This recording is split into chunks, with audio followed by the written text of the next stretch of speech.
Chapter 1. Her name is Ai Lizzie. From now on, she will be your little sister, Luoya. In a luxurious living room, a handsome but somewhat skinny middle-aged man was holding the hand of a silver-haired little girl as he introduced her to a short black-haired boy who was wearing an expensive suit.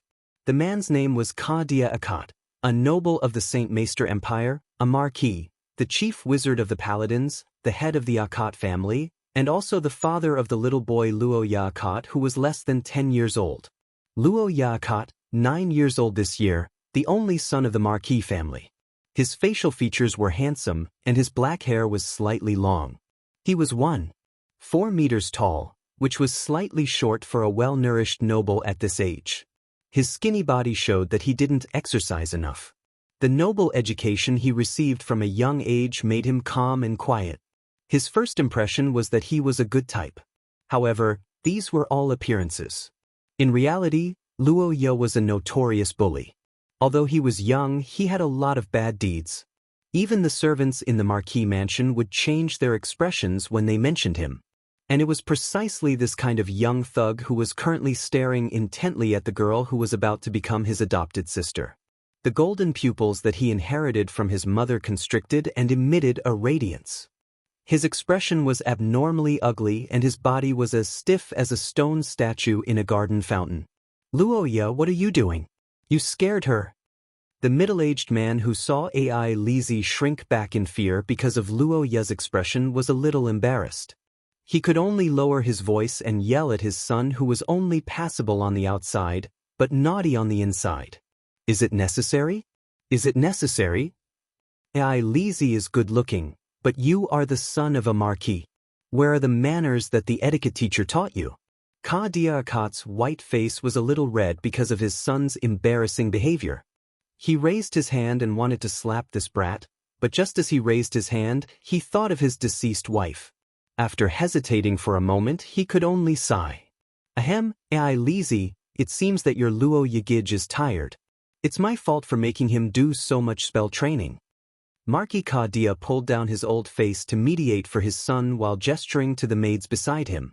The sensible maids immediately took Luoya to rest, and the girl's reluctant voice sounded behind the little boy.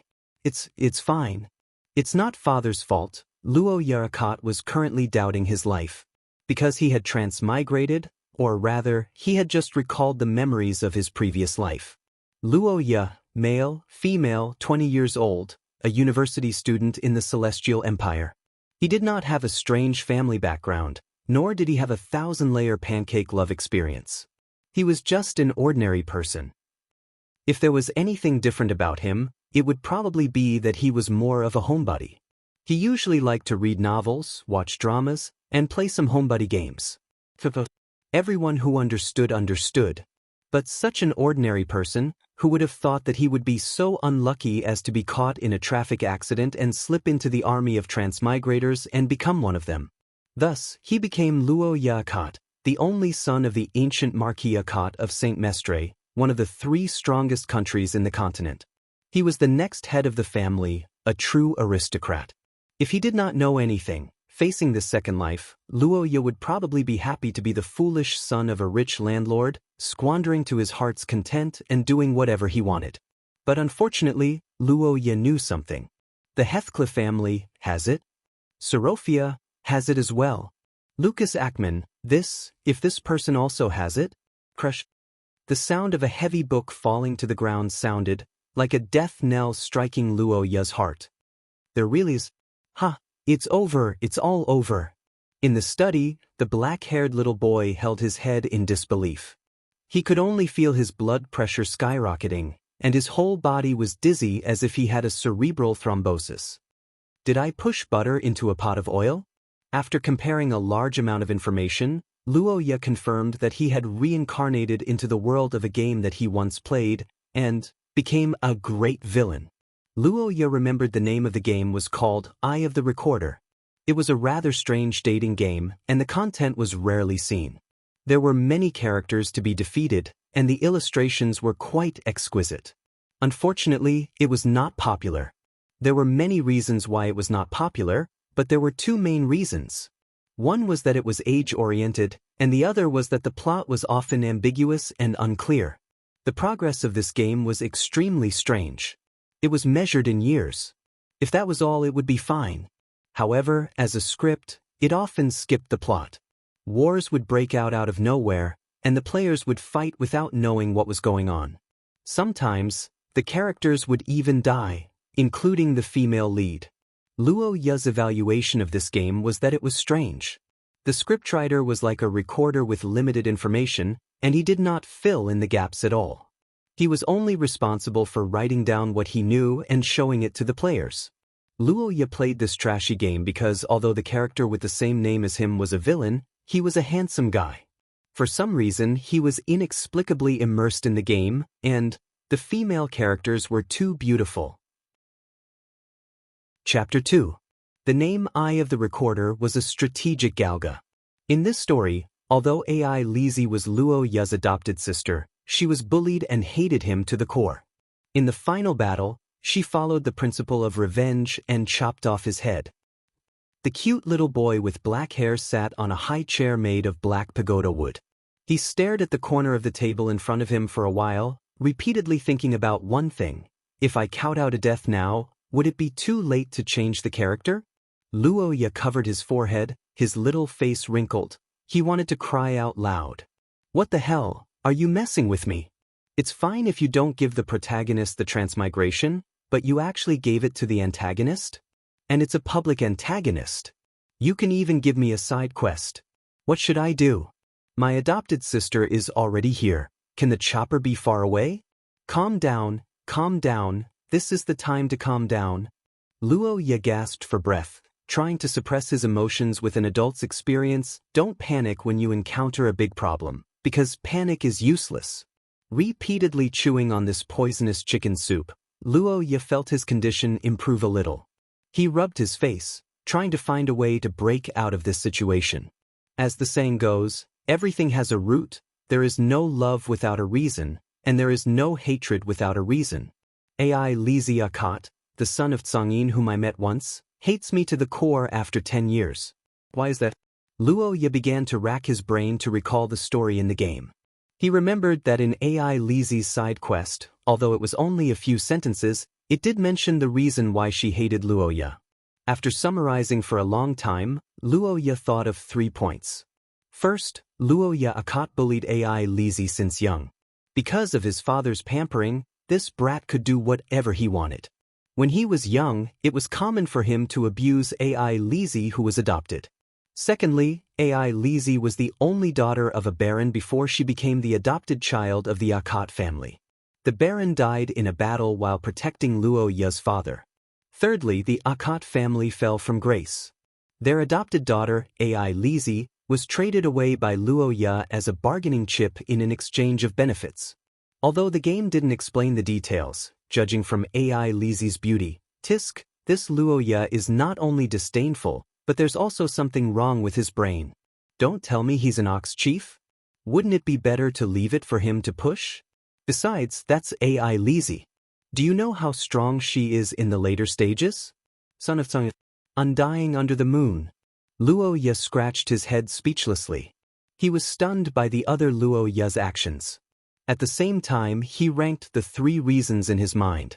Among the 3 reasons, the second one was obviously weaker. The most important one was the first 3, and the third one was the most important one. In terms of difficulty, the first reason was easy to avoid as long as Luo Ya didn't bully or abuse her. The second reason was directly given up. The most problematic one was the third one. My family fell from grace? The little boy on the high chair stared blankly at the third reason written on the paper. He was dumbfounded. Only then did he remember that his family had indeed fallen from grace after 10 years. This was also one of the reasons why Luo Ya, the son of a marquis, became a cultist and became a great villain. Luo Ya raised his head and looked around the comfortable and elegant study room. Flaming wood from the Glan Hill, leather scrolls from the Elson Highlands, glass bookcases that were the most popular among the nobles in the holy capital, and incense burning quietly in the meditation room that was about the same price as gold. The elegant fragrance in the study room drifted into the boy's nose. He couldn't help but shiver in excitement. This kind of family fell from grace? Are you kidding me? But the game wouldn't lie. The Akot family had indeed fallen from grace in the game. No matter how unbelievable it was, he could only accept reality. But this wasn't important now. The important thing was to find a way to stop all this from happening. The boy in front of the desk frowned and crossed his arms as he began to think. But the more he thought, the more despair he felt. There seemed to be none. Luoya couldn't think of a way to stop his family's fall. This matter wasn't explained in detail in the game. What could a 9-year-old kid do without the advantage of information? He wasn't an AI lazy. He was just an ordinary little brat. Other than being handsome, he had nothing. What should I do? Should I just wait for death? An invisible fear shrouded Luoya like a shadow, making him disheartened until a clear bell rang in his heart. Ding! Generating system. Chapter 3. There's hope for me. A loud cheer came from the study. The young man in the room was like a warrior who had just escaped from a hopeless situation. He looked at the system screen with his eyes wide open. Ding! System has been generated. Welcome to the clan revitalization system. It's here. It's really here. When Luoya saw the words clan revitalization, he was so excited that tears welled up in his eyes. As expected of his personal system, it was tailor-made for him. Originally, he thought that the Akot clan was hopeless, but the system sent him a pillow. What was there to be afraid of? Let me see what's there. World scan complete. Host detection complete. Favorability exchange system complete. Gold coin purchase system complete. Host panel generated. Name, Luoya Aka. Gender, male. Age, 9. Bloodline, Black Iron. Title, None. Level F. Sorcerer Apprentice, Basic Spells, Micro Heat Wave, Invisible Hand, incomplete. F is fine, but it's still decreasing? Roha stared at his panel and looked at it twice. He had to sigh and admit that he was a weak chicken. 9 years old and he was still a sorcerer apprentice? Come on, your father is the chief sorcerer of the Paladin Legion. The young man held his forehead and felt depressed about his laziness before he regained his memory. He also tried out the 2 basic spells.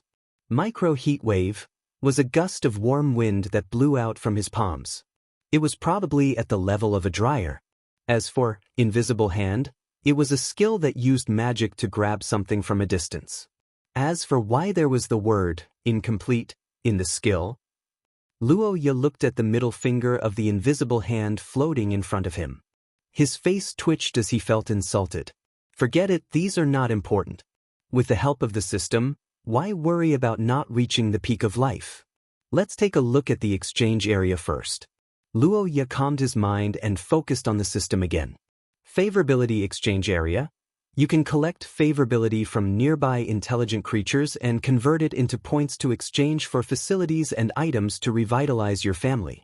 Favorability can include kinship, friendship, love, reverence, longing, and many other forms. The exchanged items are non-refundable. Gold coin purchase area. You can use your accumulated wealth in the real world to purchase personal items, including combat, life, profession, and other items. Gold coins cannot be recovered, please be cautious. The items in the favorability exchange area and the gold coin purchase area will be refreshed once a month. There may be preferential measures on special days or periods. It is recommended that the host pay close attention. Preferential measures? He's quite approachable, but that's it? That's it? Luoya opened his eyes wide and looked back and forth between the 2 exchange areas, but he couldn't find anything else. Wait a minute, that's not right. Doesn't your system have any main storyline missions that give rewards? A side quest is fine too. Killing a chicken at the village entrance will give you a pair of 5-speed shoes, and hunting a horse at zoo ends will give you a mental resistance. Isn't that the norm? Chapter 4. This is a battle of life and death. In Marquis Kadia's study, Luoya stroked the badge on his chest with a determined expression, just like Knight Pender stroking his sword before a battle. Today was the first day of Akot's adoption of AI Lizzie.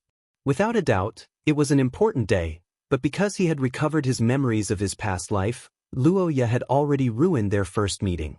So I shouldn't have done that. Why was my reaction so slow? With my appearance, although it's not enough to kill at first sight, it's more than enough to leave a good impression. Luoya observed the black-haired, golden-eyed boy through the glass. He pinched his chubby, but handsome little face to confirm one point. Yep, I'm a handsome boy. And according to the situation in the game, his parents' beauty genes are very stable. This lord will continue to be handsome and will become more and more handsome. But he didn't know if it was an illusion, but after wearing this badge, he seemed to be more pleasing to the eye. The boy used his little finger to touch the silver badge, thinking as he mentally prepared himself. Although the first impression wasn't very good, there was still a chance to remedy it. With the help of this thing, he had to make a good impression on AI Lizzie. He had to kill the sudden death flag in the cradle. But first, Luoya felt that he had to find someone to test it out. Sister Anna, you've been waiting for a long time. Are you tired? The door of the study was pushed open, and the cute boy looked up with a smile. He threw himself into the arms of the beautiful maid who was waiting by the door. Young master? What's wrong? Anna, who had always been Luoya's personal maid and took care of his daily life, looked at the little boy hugging her leg in surprise. She didn't know how to react to this little master's kindness. Luoya, Akat, was famous for being naughty and mischievous. Because he lost his mother when he was young and had only one parent, his father, Marquis Ka Dia, doted on him a lot. He couldn't bear to hit or scold him. It was as if his father had poured his love for Luoya's mother into him. Luoya, who grew up in this kind of environment, was only 9 years old, but he was already a good seedling. He restrained himself in front of his father and other nobles, but in private he often beat and scolded the servants. Although the servants working in the Marquis mansion didn't mention it on the surface, they were very uneasy when they secretly said that this child would become their employer in the future, or even the owner of the Marquis territory. Anna herself had already begun to consider retiring before he grew up.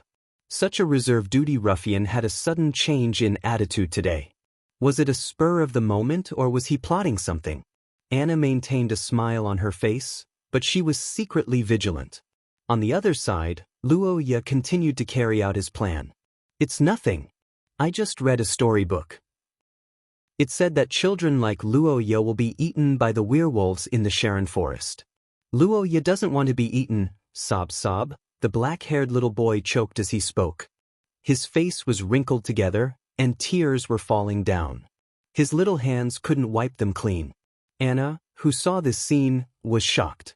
She hurriedly knelt down to help little Luoya wipe his tears. Young master, it's okay. Those are all lies. Anna explained helplessly, thinking of the meditation incense burning in the room. That's probably caused by the curse vessel used by the master to refresh the mind. Even if it's the werewolves in the Sharon Forest, they would never dare to attack the Marquis mansion. Really? Well, of course it's true. Anna looked at the boy's big eyes and stroked his soft cheeks. Suddenly, her heart moved. She inexplicably felt that this ruffian was a little cute. Anna, I'm sorry for scolding you yesterday. Hey! Anna, who had a strange thought in her mind, received another bomb before she could calm down. The maid widened her eyes.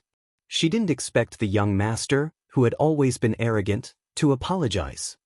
I was wrong yesterday. I used to beat and scold you all the time. Sob, I'm sorry. No, young master, you are still young. There are some things you don't understand. We don't blame you. Hearing the boy's self-reproach, Anna recovered and hurriedly explained, but she couldn't help but have such a thought in her mind. Could it be, the young master has grown up and wants to be a good boy? Chapter 5. Luoya recalled something. That was Elisa Akat's fear of knives when she was young. Or it could be said that she was afraid of all sharp things that could hurt her. In his previous life, there was a saying in the Celestial Empire, once bitten, twice shy. Although this saying had a meaning, it was also a description of a disease, and that was object phobia. Object phobia refers to the abnormal, intense tension or fear of certain objects in a certain environment. Although the person knows that this psychology and behavior are unreasonable, When they encounter the corresponding situation, they repeatedly have abnormal experiences and have avoidance reactions, which are difficult to control and seriously affect their normal life. There were many people who were afraid of this psychological disease. They were afraid of snakes, mice, and insects. As for AI Lizzie, it was similar to acrophobia. As for the reason, it could only be said that it was a pain that talented people had to endure. Luo Ye sighed in his heart and recalled the childhood that AI Lizzie mentioned in the plot. All the misfortune originated from AI Lizzie's bloodline. That's right, it was the top-notch silver bloodline that Luo Ye coveted so much, the son of silver. Bloodlines were not so simple in this world. They were called Shiya's gift. Although bloodlines were called that, they were not dependent on blood relations. It was normal for children to be ordinary if their parents were bloodline users. On the other hand, it was also possible for a bloodline user to suddenly appear among the commoners. Of course, the prerequisite was to successfully awaken. When it came to awakening, one had to mention the number of awakenings and the level. Bloodlines were divided into 4 levels. The highest was gold and the lowest was iron. Every breakthrough would jump a level. Silver bloodlines required 2 awakenings and gold bloodlines required 3 awakenings. Every time a bloodline increased by 1 level, the number of people would decrease exponentially. A country might not have a single gold bloodline user for decades. AI Lizzie had already broken through once. She had a bronze bloodline. However, her awakening ability was not viewed favorably by others. She had even become the target of bullying because of it. That was the rapid healing of wounds.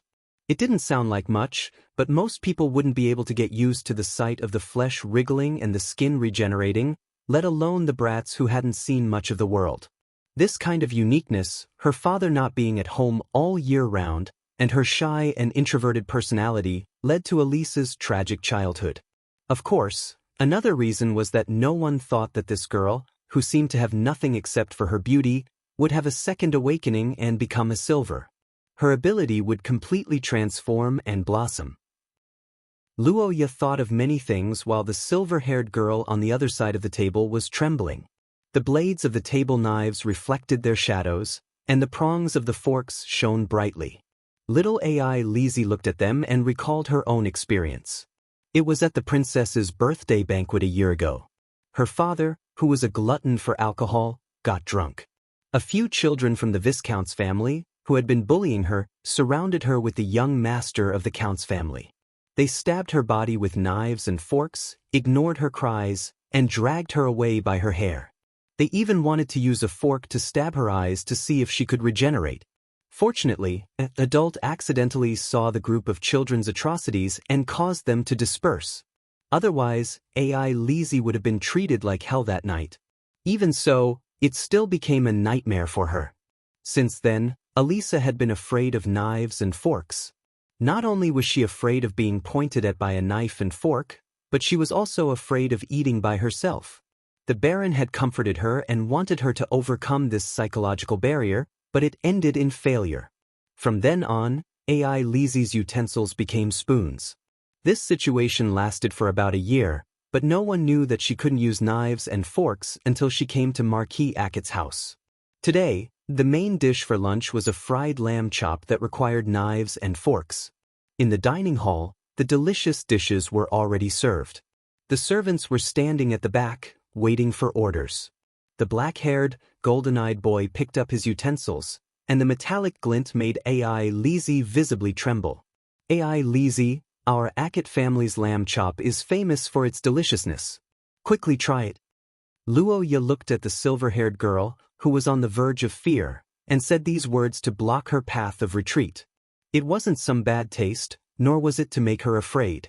Luo Ye had to make AI Lizzie show her fear, or else Luo Ye wouldn't be able to help her. Today was the first time Luo Ye had met Eliza, and he had never heard of her before. Based on common sense, it was impossible for him to know that she didn't dare to use utensils, so he needed an opportunity to cut in. However, when AI Lizzie heard this sentence, she thought of many things. The silver-haired girl's body froze as she thought of a possibility. Had Luo Ye heard of her before? Although it was impossible to prove, it was normal for children of nobles to know each other. It wasn't impossible for them to have heard of the mysterious creature AI Lizzie. If that was the case, this strange formal lunch could be explained. Moreover, Luo Ya's words just now actually included his family's name, which was almost a form of coercion. Whenever nobles brought up XX family, our family, and so on, it was a rather forceful way of talking. Unless they decided to become enemies, they could only agree. Refusing was a very rude behavior. Perhaps Luo Ya was waiting for an opportunity to bully her. The silver-haired girl lowered her head and clenched her fists in front of the dining table. She couldn't let him discover her weakness, or else a new hell would await her. Chapter 6. Pooh. Bro, elder brother? No, nothing huh? In front of AI Lizzie, who was blinking her big eyes strangely, Luo Ya smiled and glanced at the top of her head. Because of her age, AI Lizzie was half a head shorter than him. When the green plus 1000 favorability appeared, it was almost touching his face. Damn, 1000. It was actually 4 digits. At this moment, Luo Ya roared crazily in his heart. He couldn't wait to jump off the ground. Although it might be because of the badge of honor, the value of 1000 for feeding a meal was much better than the previous time when he pretended to cry and brush Anna. Luo Ya raised his golden eyes and looked at AI Lizzie. This time, other than being pitiful, there was also a layer of surprise. Brushing up AI Lizzie's favorability, not only can you avoid my death flag, you can also become rich. Come, give me another bite, you. Favorability plus 50. AI Lizzie, this beetroot is very delicious. Try this. Whoa. Favorability plus 70. This is orange juice that Viscount Ross's manor specially gave to father. It's very delicious, try it. Gulp. So sweet. This is super delicious. Favorability plus 100. Under the stimulation of AI Lizzie's continuously rising value, Luo Ya activated his crazy pampering mode. He began to rack his brain to recall all the delicious things in the Marquis residence and ordered the servants to bring them. Bring me the chocolate that Viscount Ryan gave me on my birthday this year. Oh right, and the milk candy that father gave me. Quick, bring them all up. The maid Anna stood behind the two, dumbfounded as she watched the usually selfish and ruthless young master take out all the good things that he had hidden. Even the rainbow crown macaron that he was usually reluctant to eat was personally fed to AI Lizzie. He even had an expression as if he was afraid that she would eat too little. What is going on? Could it be that young master really liked his adopted sister, AI Lizzie? Logically speaking, their relationship shouldn't have reached this level yet. Wait, could it be? Anna's already big eyes widened even more.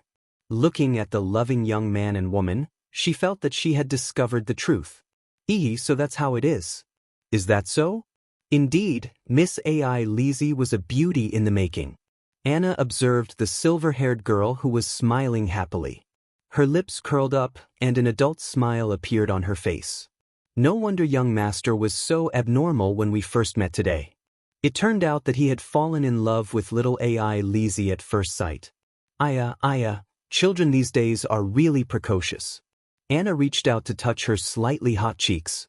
She was imagining something indescribable in her mind. However, she quickly sobered up and looked at the two people feeding her with a worried frown. Although the relationship between the two seemed to be very good, it was a pity that AI Lizzie was only the daughter of a baron. It was almost impossible for her to marry into a Marquis family. Wait, that's not right. Anna, who originally wanted to conclude that it was a tragic love between the two, was startled. She suddenly remembered something, and that was the current state of Marquis Ackett's family. Although the Ackett family was an old noble family, they had been declining for several generations. Now, only Marquis Kadia and his only son, Luo Ya, were left. In this situation, it was unwise to let Luo Ya marry into another family. There was no other reason other than that they were afraid that the entire family would be exterminated. Luo Ya was the only heir of the Ackett family. When Marquis Kadia died, he would become the new Marquis. If there were nobles who were eyeing the Ackett family, the simplest method would be to marry their daughter to Luo Ya and then find a chance to kill him. When the time came, The Akit family would have no children, and the inheritance would naturally fall into the hands of the Marquis. This kind of vicious family extermination had appeared several times in history.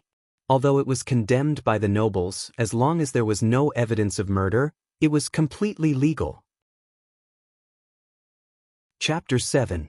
As the saying goes, money should be spent where it is needed. Luo Ye agreed with this saying. After 2 hours of hard work, Luo Ye became a nouveau riche with 3,000 favorability points. He began to scan the exchange area for the second time. Luo Ye found that the gold exchange area could be seen as a combat enhancement area. However, the items in the favorability points exchange area were a little strange. For example, this one frowny face lady's screaming umbrella. It will scream when the rainstorm is about to hit. Price, 500 points? Are you kidding me? What's the use of this thing? It will scream when the rainstorm is about to hit. Do you think I can't see the rainstorm if you don't call me? Or should I look at it the other way around? This is a normal umbrella when there is no rainstorm? 500 points was the cheapest item that Luo Ye had seen so far. However, should I say that cheap items are not good? This thing is too weird. I don't know how to use it at all. Although this was an experiment to test the ability of the exchange area, Luo Ye didn't want to buy a piece of trash. After all, this was the favorability points exchanged with a lot of delicious food. Isn't milk candy and chocolate delicious? After scanning back and forth for a long time, Luo Ye finally found something that was passable. Skeleton Funeral Group, summoned by the gravedigger of the Jesher sect. It is born from the dead and brings joy to the living. Price, 2,500 points. Although I don't understand it, it looks awesome. It seems to be a combat type. The item icon is also very domineering. It's a big skull. It seems to work. Luo Ye made up his mind. He ate faster and jumped off the chair. Anna, I'm going to the courtyard's practice field in the afternoon. Yes, I'll go prepare now. After the servant girl left, Luo Ye went to take a nap under the guidance of the others. The age of 9 was considered to be growing even in this world. Therefore, he had to ensure that he had enough sleep. After busying herself for half a day and filling her stomach, Luo Ye felt a little sleepy and went to sleep. At the same time, she realized that she was indeed a child. Luo Ye once heard a saying that humans were slaves to hormones, or that the human body determined the human mind to a certain extent. In the past, he didn't think much of it, but now he felt that it was very reasonable. For example, it was impossible for Luo Ye to pretend to cry in his previous life. It was already difficult for him to shed tears when he was 20 years old, but now that he was 9 years old, he could shed tears whenever he wanted. Correspondingly, when he was hugged by a beautiful big sister like Anna, Luo Ye didn't have any evil thoughts in his mind. After all, I lack sex hormones. After muttering to herself, Luo Ye finally fell asleep. She began to accumulate energy for the experiment in the afternoon. The courtyard of Akat's house was quite big. Luo Ye felt that he could say that. As a noble family, the front courtyard could be said to be the facade of the family, while the back courtyard was the continuation of the inner meaning. Judging whether a family was declining or not, one of the most important elements was how well they tidied up the courtyard. It wasn't scolding, it was true. In this world, the profession of a gardener was basically exclusive to the nobles. Because they almost didn't participate in labor every day, they only focused on one thing, which was to use various fancy methods to turn the front courtyard into a work of art. The extravagant nobles would even decorate their courtyard with corresponding plants during winter. Of course, although Luo Ye's family was wealthy, it wasn't to that extent. The head of the family, Ka Dia, as a wizard, didn't care too much about this. But even so, Luo Ye's family still raised 2 gardeners. And at the edge of the back courtyard, which was meticulously built by the gardeners, was the Akat family's practice field. As the name suggested, the practice field was a place for Luo Ye to practice spells. Most noble families didn't have such facilities, but the Akat family was rich in martial arts. Their ancestors had been experts in casting spells for many generations. During war, it was normal for them to charge and break through the enemy lines with a group of musclemen. Naturally, they had such training facilities. Chapter 8. Are you fucking kidding me? Is this really a professional team? The black-haired boy in the training ground looked at the skeletons hopping and hopping towards the wooden pile. He felt as if his worldview had been refreshed. 2,500 points. I only bought this thing for 2,500 points? What's the use of this thing? Is it for the funeral? Luoya clutched his chest and felt the piercing pain. It was so painful that he was about to have a heart attack. But soon, he jumped up and decided to struggle a little more. Stop it. 10 minutes later, Luoya lay on the grass with a pair of dead fish eyes. He stared blankly at the blue sky and white clouds. Beside him, 6 skeletons were standing by the black coffin as if they were waiting for his funeral. After a series of investigations, Luoya fully understood that this thing could not be used in battle. Although the 6 skeletons could be summoned individually, they were agile and fast when carrying the coffin. Once they were 2 meters away from the coffin, they would become as weak as chickens.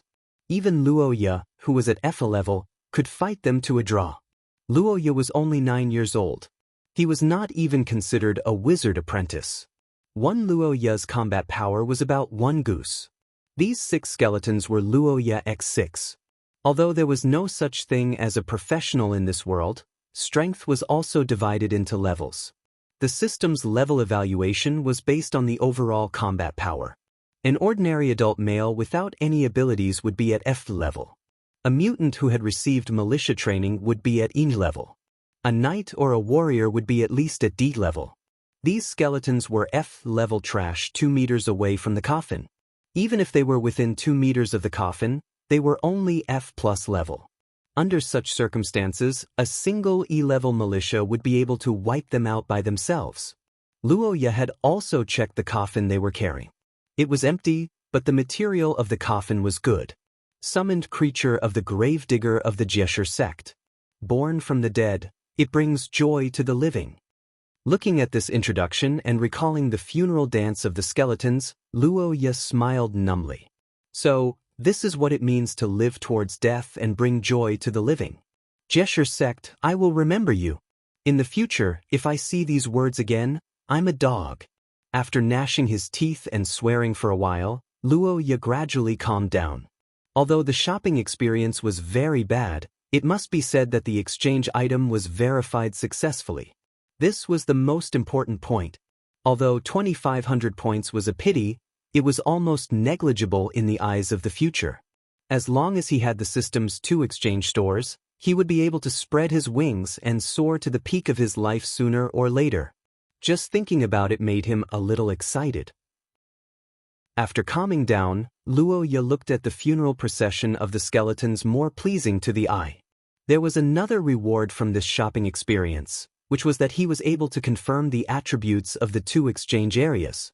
No matter how domineering the name of the item in the favorability area was, or how powerful and mysterious the description was, it was definitely not for battle. So, I can only earn money honestly? But what should I do? Luoya rested his chin on his hand and looked at the skeletons beside him. Normally, after exchanging favorability points, these skeletons should be the ones earning money. But who would be able to accept the appearance of these skeletons? Skeletons were monsters, and even if they were accepted, this singing and dancing custom was completely different from the current religion of the theocracy. Were they really going to dance on the burial mound? Speaking of skeletons, what was the attitude of this world towards these undead creatures? This was not explained in detail in the game. This was the theocracy of Saint Maester, and the name didn't sound very friendly. After thinking about it for a while, the meticulous Luoya decided to expand his knowledge first. Not to mention other things, he remembered that there were a few basic spell books in his room that he was too lazy to flip through in the past. After making up his mind, Luoya began to study how to hide the coffin lid and the 6 silly skeletons from others. Once the items were exchanged by the system, there was no recall function, so he needed to find a place to put them. After a series of instructions, the 6 skeletons carried the coffin to the lounge of the practice field. Then they entered the hall one by one, barely squeezing in. Luoya looked at the situation and nodded his head. Generally speaking, he was the only one who used the practice field. This lounge was usually empty, and today it was cleaned, so he didn't have to worry about being discovered for a while. After arranging everything, Luo Ye finally felt relieved and left, and began his own learning journey. In this world, wizards and mages are actually not the same thing? In the study, Luo Ye held a thick book and flipped back and forth, feeling that his worldview had been impacted. The 9-year-old Luo Ye could be said to be ignorant and incompetent. His biological father was a wizard, but he didn't know anything. No wonder the invisible hand gave him the middle finger. Chapter 9. Come, Lizzie, try this smoked sausage. In the restaurant at night, a silver-haired girl opened her cherry lips shyly to Luo Ye. Her pearly white teeth were clearly contrasted by her red lips, and her pink tongue was slightly raised, waiting to taste the delicious food in her mouth. After biting down hard, Lizzie's small face was propped up by a large mouthful of sausage. As she chewed, a large amount of meat juice exploded in her mouth, flowing along the edge of her lips to her chin. Even though the girl tried her best to swallow, a lot of it still spilled out. Lizzie's small face was red from this indecent posture. Luo Ye smiled, picked up a napkin, and carefully wiped her face. Lord Big Brother, there's too much juice, let me do it myself. It's fine. Luo Ye smiled and sped up his movements, while Lizzie lowered her eyes and blushed. Favorability plus 200. Lizzie, I love you. Mr. Luo Ye's eyes widened when he saw the favorability. In just a day, his attitude towards Lizzie changed from fear to fanaticism, almost like a fangirl chasing after a celebrity. However, what he didn't know was that Lizzie, who didn't show it on the surface, was also developing into a fangirl under his meticulous care. Lord Big Brother is so gentle, he cares for me even more than Lord Father. My chest is so hot, I don't want to separate, but now I'm suddenly acting so clingy, isn't it a bit disgusting? Lizzie clenched her small fists, thinking of the insults from the children who bullied her in the past. In fact, there were people who curiously tried to get close to her, but Luo Ye was completely different. Lizzie's experience since young made her very sensitive to other people's feelings, and she could feel Luo Ye's kindness from the bottom of his heart. Lizzie wanted to open her heart. She had been lonely and miserable for too long. She was like a person who was about to drown in evil, desperately yearning for sunshine and love. But now, there was a problem, and that was that there was not enough time. What if it was only because of the novelty of having an adopted sister? Just like a newly bought toy, sooner or later one would get tired of it. When he felt bored, would he abandon her? As a child who had experienced too much at a young age, she still chose to remain vigilant. She believed what her late father had said. Love needed time to prove everything. The silver-haired girl restrained herself, but Luo Ye was unscrupulous. If they had known each other for a short time, he would have hugged Lizzie and rubbed his face. Too fast, it was really too fast. The Lizzie's favorability refresh rate was really like a rocket. It was like smoke coming out of its butt and going straight to the blue sky. And she was so cute. Because of her fair skin, it was especially obvious when she blushed. She was very polite at such a young age. She was simply an angel. Don't talk about giving her away. If anyone dares to snatch her away, I will chop off their dog head. In the worst-case scenario, he could lose his home, but he must have Lizzie. Luo Ye firmly believed in the principle of Lizzie as the center. His hands did not stop feeding her. Now that she had a bronze bloodline, Lizzie did not have to worry about her body shape. Her bloodline determined that she would always maintain a perfect posture. Without this worry, Luo Ye could be said to be as ruthless as he wanted. It was only when Lizzie shook her small hands to indicate that she really could not eat anymore that Luo Ye stopped. But even after dinner, the young boy and girl were still somewhat reluctant to part. They chatted for a while until Lizzie was so sleepy that she rubbed her eyes. Only then did Luo Ye take the initiative to return to his room to rest. Marquis Dia did not return tonight. This situation had been a normal occurrence since last year in Luo Ye's memory, so neither he nor the servants were surprised. After dinner, he read for 2 hours. Luo Ye's child body finally began to feel drowsy. With the help of Anna, he climbed onto the big feather bed and buried his body deep in the bed. Too many things had happened today. Recovering his memory, meeting with AI Lizzie, the application of the system, and the future crisis and planning. So many things, even an adult would be exhausted, let alone with his current body. Luo Ye, whose brain and body were both exhausted, quickly fell asleep. Anna, who was on standby at the side, was about to leave when she inexplicably remembered what happened during the day. She carefully observed the young boy's cute sleeping face and recalled his changes today. Affection plus 50-inch just a little, stay a little longer. She muttered to herself and quietly left the room. A month later, in the farm area outside Akit City, in front of the Lord's mill. Under the bright sun, old Kent, who was working, saw people gathering in front of the mill. He immediately threw down his sickle and pulled up his pants. Like a hungry tiger pouncing on its prey, he picked up a large bundle of magic wheat and sprinted forward at a speed of 100 meters. As he ran, he called out to his son who was also working. "Bill, stop messing with your donkey quick. Call your mother to help me transport the grain. The mill is open."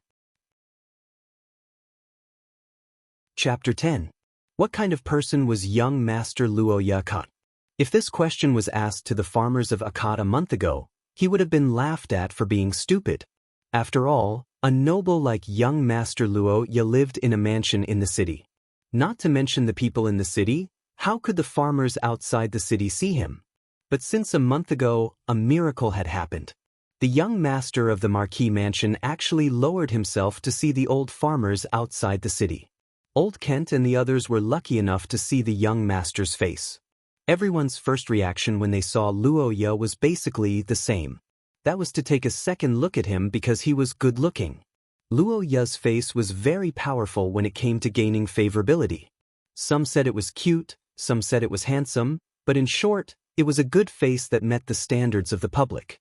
The young master of the Marquis family was even more beautiful than the elves in the stories. This boast had spread out and he had become the dream lover of many young girls. After his appearance, people's impression of him was his attitude. In old Kent's view, young Master Luo Ye was a person who treated his servants kindly. It was now autumn, and although the weather had cooled considerably, the sun was still shining brightly at noon. Add to that the throng of people in front of the mill, and even old Kent himself felt annoyed and stuffy. However, the young Marquis had never lost his composure. He had neither scolded nor lost his temper, and his attitude was even better than the tax collectors. Of course, as a noble, Luo Ye naturally wouldn't be like him. There were servants who held umbrellas for Luo Ye, but that wasn't much better. Moreover, the young master had to use spells to operate the mill. Wouldn't that be more tiring than them? Thinking of this, the old farmer couldn't help but sigh. Young Master Luo Ye was really a good person. Old Kent was moved by himself, but he didn't know that the person he admired was also looking at the villagers who were glowing with green light. What a good batch of leeks! Luo Ye Akot's face revealed a smile, his eyes full of joy. It had been a month since she reincarnated into this world. Luo Ye had basically adapted to her identity and life. She had formulated a lot of plans to save herself and started to implement them step by step. As a smart person, Luo Ye naturally knew that he wasn't out of danger yet. As the big boss of the game, Luo Ye had many conflicts with the main characters. Even though the tragedy of AI Lizzie seemed to have been stopped, he was still in danger. Therefore, even though she was only 9 years old, Luo Ye clenched her teeth and forced herself to do it. No matter what, she didn't want to wait for death. And the first step was to use the system's items flexibly. Half a month ago, Luo Ye found Marquis Dia and had a serious talk. In general, he said that he was too naughty and mischievous in the past. After having AI Lizzie as a sister, he felt the responsibility of a big brother and decided to turn over a new leaf. He asked Dia what he should do. Who would have thought that Dia would cry and sigh to the heavens? As a Marquis, Dia was one of the few great nobles in the entire theocracy. However, this powerful man always had two painful spots in his heart. One was the early death of his beloved wife, and the other was the failure of his son. Single-parent families often have difficulties, and that is the lack of parental care for the child, and the lack of education may lead to all kinds of problems. And the Akate family's situation was more serious. Kadia was busy as a marquis, and usually had little time to accompany the child, and because of his wife's death, he spoiled Roha, and in the long run, Roha completely turned into a bear. Selfish, strict, and overbearing. From the way he beat and scolded his servants, one could vaguely see that he was likely to be a cruel lord in the future. For such a Roha, Kadia was anxious in his heart, but he couldn't bear to be cruel to his wife's son, so he could only adopt the daughter of one of his subordinates, hoping to get along with someone of the same age to eliminate his son's loneliness and develop in a good direction.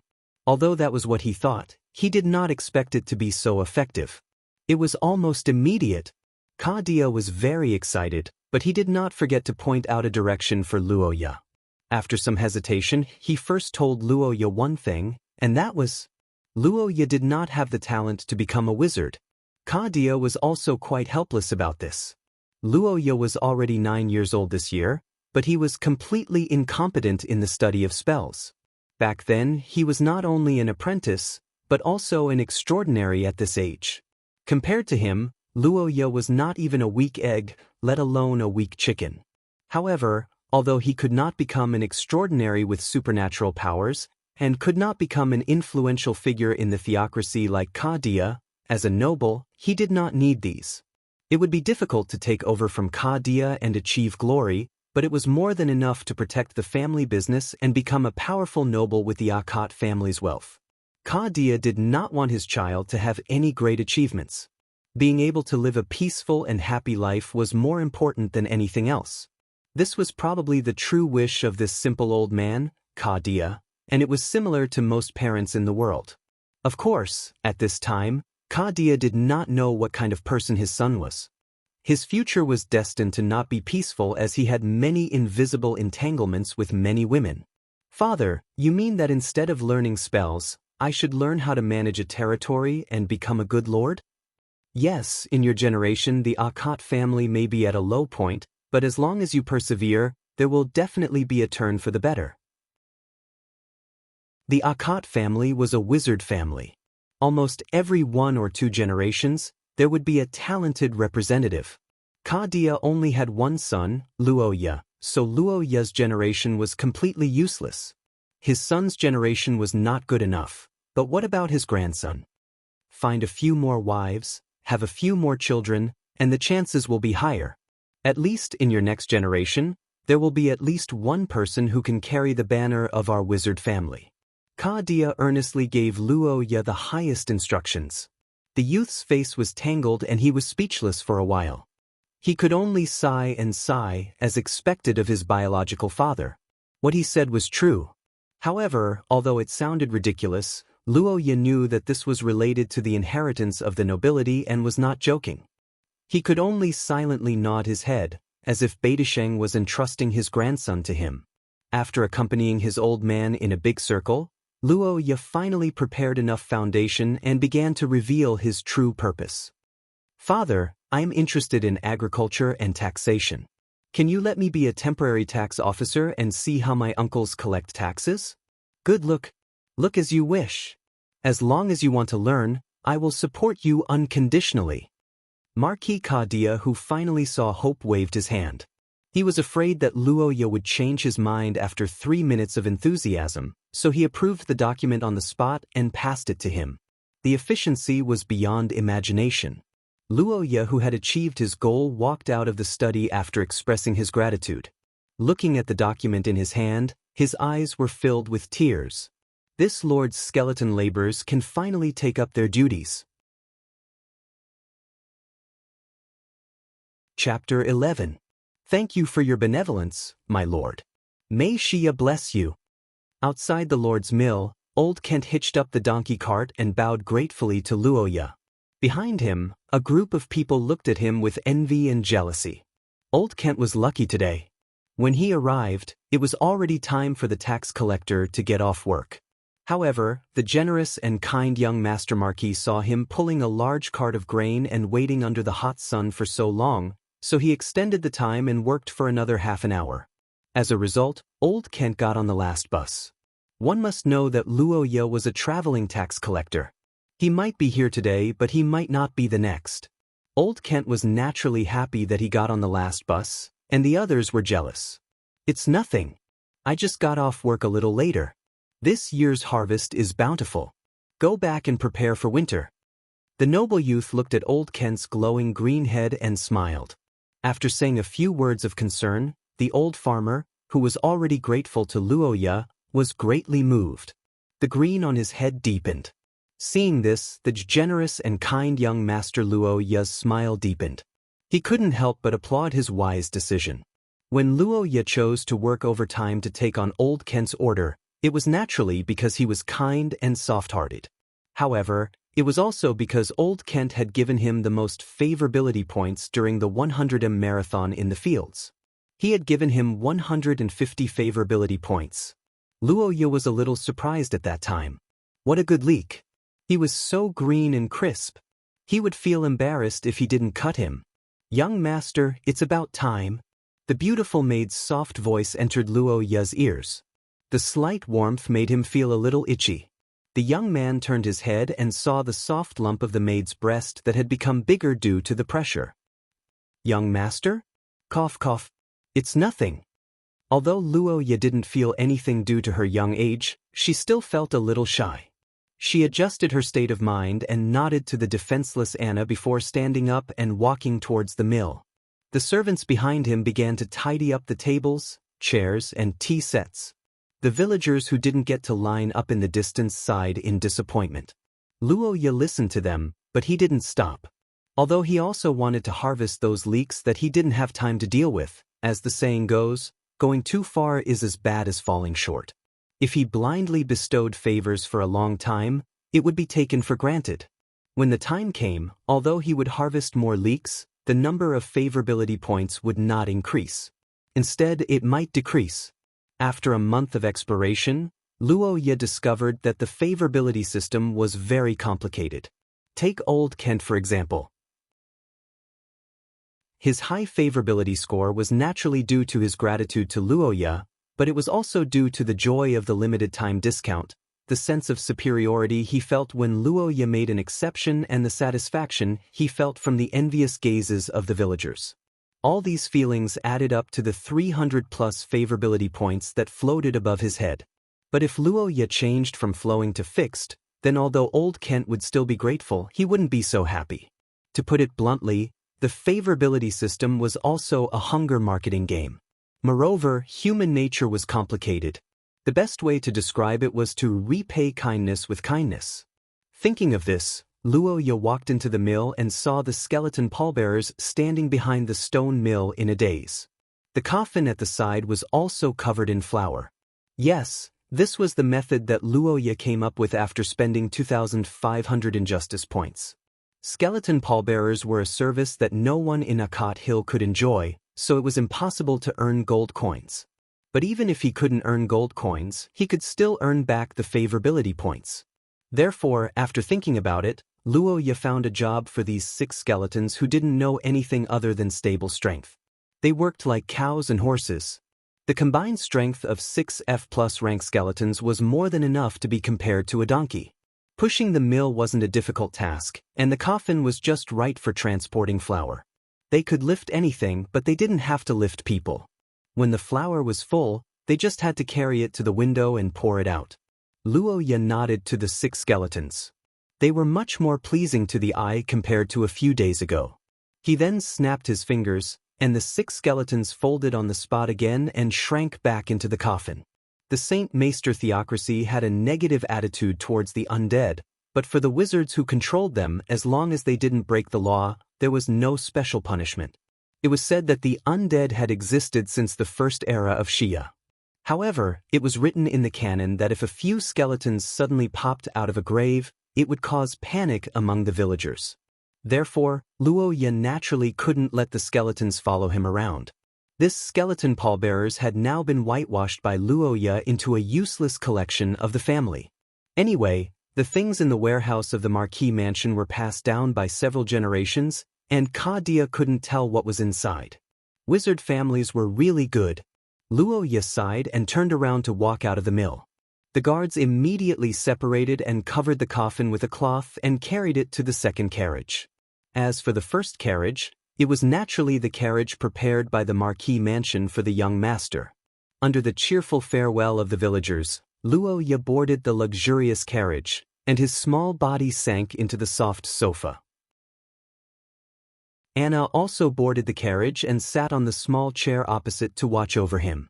The carriage door closed, and the coachman's shout sounded. Working in front of the Lord's mill seemed easy, but in fact, it wasn't easy.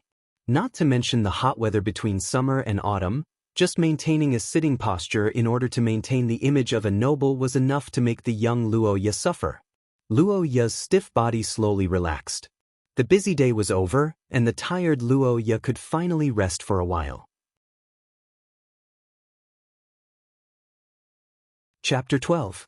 What was the happiest moment of Luoya's day? Needless to say, it was now. At the entrance of the residence, a silver-haired fairy-like young girl lowered her eyes and opened her arms. Her face was red as she gently hugged Luoya, who had just returned from his internship. Her shy and adorable appearance, paired with her exquisite face, was like a fragrant Rosso wine paired with the sweet but not greasy honey of the honey-whispering forest. It was like a chemical reaction that burst forth with a seductive charm. "I'm back, Lizzie." Faced with Lizzie's reserved and somewhat bashful hug, Luoya didn't hold back in the slightest. He directly hugged this seductive and adorable creature in his arms, his heart filled with pride. Lizzie's current actions weren't spontaneous. Strictly speaking, they were taught by Luoya. The young girl's personality was naturally more reserved and calm. She had received a good upbringing since young, so her actions were filled with the aura of nobility. Therefore, she had never hugged anyone other than her father. Unfortunately, her body temperature was low, while Luoya's body temperature was high. Every time Luoya returned home from work, he would hug the young girl who came to greet him. At first, Lizzie's body was very stiff, but she gradually got used to it. In the past 2 days, Luoya didn't even need to move to hug her. Under Luoya's guidance, Lizzie had obtained her own initiative. This was without a doubt an important sign that she had accepted Luoya. Another important sign was the way she addressed him. "Luoya Gidge, don't rub, it's itchy, huh?" In front of the entrance, the young boy who was hugging the silver fairy was using all his strength to rub against the young girl's delicate cheeks and snow-white neck. He greedily breathed in like a severely addicted patient. Under his attack, the young girl with the temperament of a mature lady finally couldn't help but giggle. Lizzie changed the way she addressed Luoya after a week of interaction. The young girl who was rapidly getting closer to Luoya was finally willing to call him by his name. Of course, in front of outsiders or when Luoya wasn't around, Lizzie would still respectfully address him as her brother. The change in the way she addressed him meant that Luoya's imperceptible influence on the young girl had blossomed. As of now, it was almost the result. I'm sorry, do you hate me?" "No, you don't." Hearing Luoya's concerned question, Lizzie shook her small head. Her silver hair that seemed to glow under the light also swayed along with it. The dual warmth of both her heart and body made her yearn for Luoya's closeness. After a slight hesitation, Lizzie carefully buried her face into the young boy's shoulder. The two children's affectionate relationship continued like this, causing the surrounding maid's lips to curl up uncontrollably. Then, one by one, their heads emitted green light as they began to provide favorability points. Young Master and young Mrs. relationship today was also very good. As the head of the Marquis Mansion's joyous party, Anna had practically witnessed the chemical change between the two after they met. As a witness, she was naturally the one who supported this pair the most. To put it more bluntly, she was the type who liked this couple the most, the type who liked it immensely. Luoya watched as green light surged around him for a while before he reluctantly let go of the petite Lizzie. Although he didn't know the reason, Luoya recently discovered that as long as he pampered Lizzie, the nearby servants would automatically provide him with favorability points. Moreover, these people were constantly increasing, and the amount of favorability points provided was also increasing little by little. This discovery was simply shocking to Luoya. Although the principle was still unclear, AI Lizzie had suddenly changed from a high-income single-target monster to a boss monster that could summon mobs in an area. Every time she was killed, her income would increase even more. Of course, Luoya didn't get close to AI Lizzie just for points, but also to protect her. From the information in the game, it was known that AI Lizzie's fate was actually tied together with the Akot family and Luoya. Only with enough favorability points could Luoya revitalize the family, and only by avoiding the decline of the family could he ensure that AI Lizzie wouldn't leave for various reasons. In this way, not only would AI Lizzie not suffer a tragedy, but even Luoya could successfully avoid his death flag. Was there anything more justifiable in the world to get close to a girl than this? Okay, it's already very late, let's go eat. Okay, big brother Luoya. What did you do today? In the morning, I had teacher Adele's etiquette class. In the afternoon, I had general history of literature and mathematics. After that, I went to the study to read until the evening. HM? So hardworking? Hearing AI Lizzie's words, a certain young master who used to be ignorant and incompetent stopped in his tracks, suddenly feeling a little ashamed. Although the lives of nobles were good, they weren't nouveau riches who only knew how to enjoy life. All nobles thought of one thing the moment they became nobles, and that was how to pass down their glory. This was the same in every world. After a long period of exploration, they found the same method, and that was education. Sufficient education was fertile ground for the birth of elites, and the solidification of social class also came from the solidification of education. As an old noble family, the Akot family was naturally willing to invest a lot in education. The teachers they hired were all famous people in the holy capital, and the homework they gave was also quite heavy. Of course, Luoya wouldn't do it, but AI Lizzie wouldn't. With so much homework every day, she still insisted on reading by herself. Wasn't this too much of a burden for a child who wasn't even 8 years old yet? AI Lizzie, learning is good, but you have to be careful not to overwork yourself. You can take it slow. If that's the case, no. But Chapter 13. Kadia is coming home tomorrow? So soon? Luoya was a little surprised when he heard the news. He didn't understand why Marquis Kadia was suddenly on vacation. The young man stroked his chin and frowned. He looked like an old scholar from Bologna, the country of scholars. The servants who saw him couldn't help but smile. As the Marquis of Saint Maester, Kadia didn't have to work days. However, as the chief wizard of the paladins, Kadia was a member of the military. Naturally, he had to study spells and cooperate with his teammates in training. Actually, this was his main job. As an ancient family, the reason why the Akot family was able to prosper was because they had produced many wizards. They belonged to the family of the big shots in the military, and there were even military leaders in the past few generations. That was why Kadia spent most of his time in the paladins. He entrusted the management of the territory to many officials. Usually, he would only come back 3 to 5 days a month to check the data and have a meeting. This was also the reason why Luoya lacked companionship when he was young, and Kadia felt guilty about it. Luoya counted with his fingers. It had only been half a month since his father came back. Why did he suddenly come back? And there was a guest. A guest of the Akot family was no small character.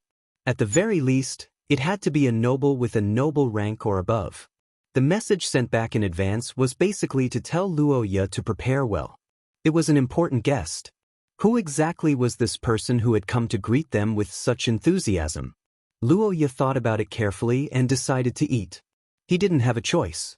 It wasn't that he gave up on thinking. It was just that he didn't know enough people, and there was no point in thinking blindly. He might as well fill his stomach and get the favorability points. Come, AI Lizzie, good girl. How does it taste? I told the chef to add more sugar. It shouldn't be so sour. It tastes better than last time. Thank you, big brother Luoya. AI Lizzie straightened her snow-white neck and lifted her face. Her cherry lips curled into a sweet smile. Her ruby-like eyes looked up at Luoya. Her eyes seemed to contain the light of early spring, and there was a faint sense of mystery and charm. So cute. I'm going to die. Luo yet desperately resisted the urge to hug AI Lizzie. She picked up a napkin and gently wiped the sauce from the corner of her mouth. The girl squinted her eyes and endured it, like a kitten being caressed by its owner. Normally, this job was done by the servants after the meal, but because the servants behind Luoya were very good at reading the atmosphere, they didn't have any intention to help at all, especially Anna, who was looking at the boy and girl with shining eyes. There's food again. I'm full. I'm so full. Anna was happily chatting with the couple, and the other servants also had smiles on their faces. In the past month, AI Lizzie's status had rapidly risen. She was now seen as the future mistress of the marquee residence by the servants. Of course, the reason was Luoya, but it wasn't entirely because of Luoya. To be precise, it wasn't because he doted on the silver-haired girl every day, but because of an unintentional matter. That was the conversation between Luoya and Marquis Kadia. That parent-child talk didn't only allow Luoya to achieve his goal. It actually had other effects in places he didn't know, such as Marquis Kadia's attitude towards AI Lizzie. After the plan to change his naughty son succeeded, Kadia could be said to be very grateful to AI Lizzie, and his attitude towards her was even more cordial. But in the eyes of others, this was interpreted differently. As expected, Lord Marquis liked AI Lizzie and wanted her to marry young master to secure the family business. This rumor had already spread throughout the Marquis residence and was strongly supported by Luo Ya's actions every day. This was also the reason why the young master and Miss X True Love support group in the residence was constantly expanding, and why it continued to provide favorability. The love of the two young men and young women with the highest appearance every day was the favorite of the motherly fans.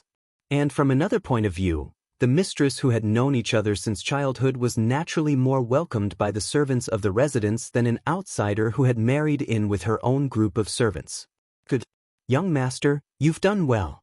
You've captured Miss AI Lizzie's heart, and our marquee residence will be safe. Anna stood behind Luoya with her hands clenched in front of her chest, cheering him on.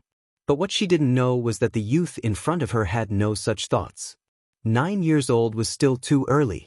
Even if Luoya was very clear about the matters between men and women, he didn't feel anything because his body hadn't developed yet.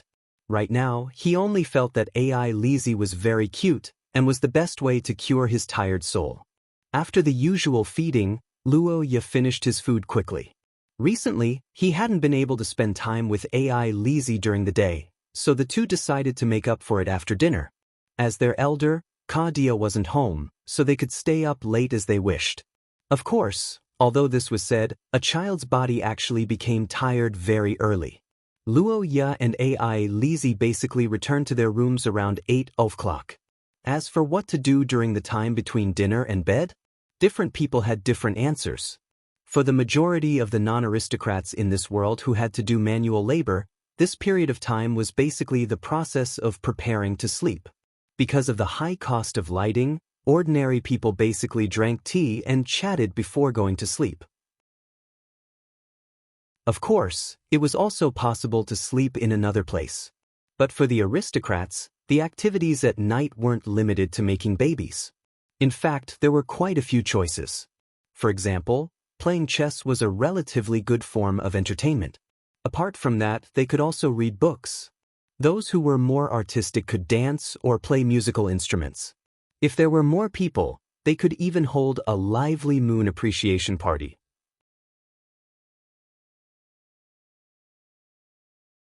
Chapter 14. How can one capture a girl's heart? This question was a perennial question that lingered in the long journey of pursuing the opposite sex.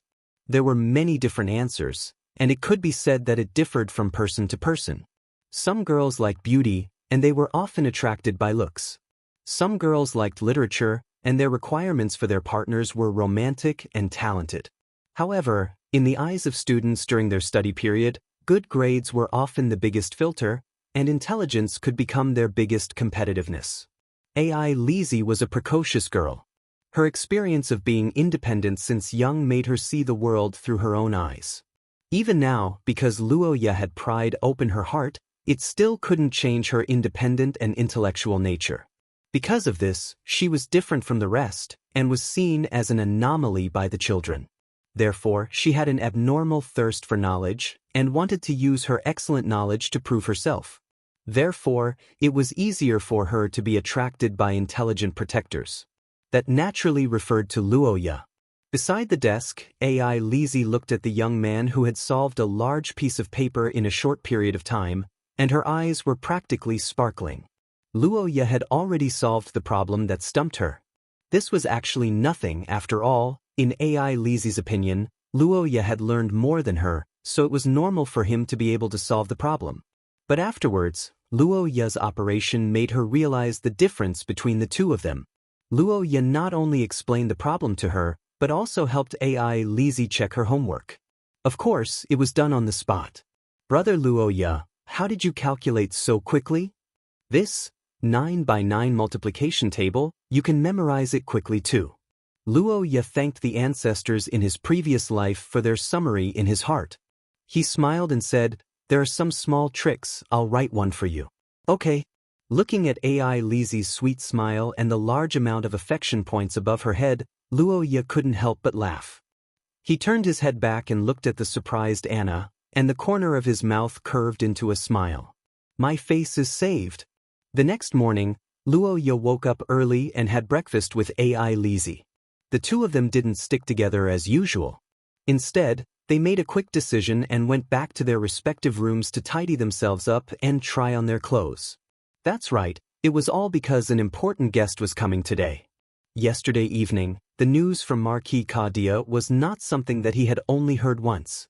In fact, many of the servants in the Marquis mansion did not sleep last night as they cleaned the place overnight. As a result, when Luoya went out today, he thought that the Marquis mansion had been renovated. The cleaning this time wasn't just about keeping the house clean. Many carpets were changed and paintings were hung on the walls. Many precious collections that had never been seen before were moved out of the storage room and placed in the study room, corridor, and other places. To sum it up, it was as if it was the new year. Luoya and AI Lizzie, who were the main characters, naturally couldn't act as usual. Especially Luoya, as the only son of the Marquis, he had to show his elegance. "Young master, please don't move." Inside the room, Anna was kneeling in front of Luoya, helping him arrange his eyebrows. As the main character, Luoya had to put on makeup today. Of course, it wasn't some big white face blushing monkey but makeup. Instead, it was a rather magical makeup technique. "All right, then young master, please close your eyes." After shaving Luoya's eyebrows, Anna dipped a brush into the liquid on the jade bottle on the table and then carefully smeared it on Luoya's face. The youth only felt a burst of ice cold. When he opened his eyes again, he found that his face in the mirror was like a beauty filter. "Damn, I'm so handsome." Luoya stroked his chin and looked at the handsome guy in the mirror. Then he lowered his head and looked at the transparent liquid in the bottle. Fairies do. It was said that it was made from the resin of the tree demons that charmed travelers in the Lost Forest. It was a patented product of the Sorofia Chamber of Commerce. Since the day it was born, it was a super luxury that made countless noble women go crazy for. 1 drop would make you look 3 times whiter, 5 drops would make you look new. Using money to buy a face was just this. Of course, although it was very powerful, this effect was only temporary. It didn't have any effect on wizards with high magic power. If they wanted, their eyes could directly see through this layer of charm. Moreover, this thing wasn't only good. In this world, almost all products that contained magic had side effects. For example, fairies do. If it was used for a long time, the user's face would have a charm effect. In the past, there were noble ladies who were attacked because they used it excessively. Chapter 15. Outside the door came the sound of the carriage wheels rolling. Roja and Elisa, who were originally blushing because of each other, focused their attention. Anna, who was excited, also suppressed her expression for a moment. The pink wedding atmosphere disappeared and the solemn feeling returned. Luoya squinted his eyes and looked outside. At this time, An exquisite noble carriage slowly drove into the courtyard. The sound of hooves was crisp and pleasant. The snow-white horse made the boy's pupils shrink. The frost-winged horse, the legendary hybrid of a Pegasus and a unicorn. It was born noble and rare. Generally speaking, it could not be seen outside of the holy capital, and most people would not want to own it. Although this type of horse was very strong in all aspects, it had a bad temper, mainly due to its bloodline. The Pegasus was a mythical creature. It was said that it was the mount of the angels. The unicorn was the most lecherous of horses, and only pure virgins were allowed to ride it. It was said that it had followed the high elves in the Second Age. As a hybrid horse with both bloodlines, the frost-winged horse's request was simple and direct. Yes, it wanted all of them. She had to have the blood of an angel and be a pure virgin. There were many requirements, but she was neither as good as a Pegasus nor a unicorn. Although in theory, she could double atavism to become a Pegasus, that was just a theory. She had never seen a Pegasus that was so powerful. But that being said, there were not many families who dared to use it to pull carriages. Or rather, there was only one family who dared to use it. When Luoya realized this, his body stiffened. He raised his eyes and looked carefully. Sure enough, he saw a conspicuous family emblem on the carriage. It was a symbol of two wings overlapping in front of a steel shield. Its name was the Shield of Glorious Wings. And of course, this family emblem was only owned by one family in the theocracy of Saint Maester, and that was the royal family, Heathcliff. The theocracy of Saint Maester was a country where religion and politics were integrated. The head of the country was not only the king, but also the head of the largest religion in the world, the Primordial Goddess sect. The Primordial Goddess sect worshipped the goddess of creation, Shia. The sect of the Primordial Goddess was the largest religion in this world, covering almost the entire human territory. In terms of authority, it was similar to the Celestial Empire in his previous life. Regardless of whether it was true or false, basically everyone would mutter a few words when they sighed. There was only one family that controlled such a large scale and countless believers, and that was Heathcliff. Logically speaking, it was impossible for a single family to eat such a huge cake. At the very least, they should take turns to eat it, right? Wouldn't the other aristocrats and interest groups be starved to death? However, in Shia, the Heathkit family did eat it for 1,000 years. There was only one reason. That was because their family had the angel bloodline. Angels, the envoys who assisted Shia in the First Era, could be said to be on the side of God, the closest race to God. Was there anyone more suitable than them to serve Shia? Of course, the title was just a decoration. It couldn't protect anything. The only secret to the Heathcliff family's longevity was strength. In this world, the angel bloodline was not only used for bragging, but also a symbol of strength.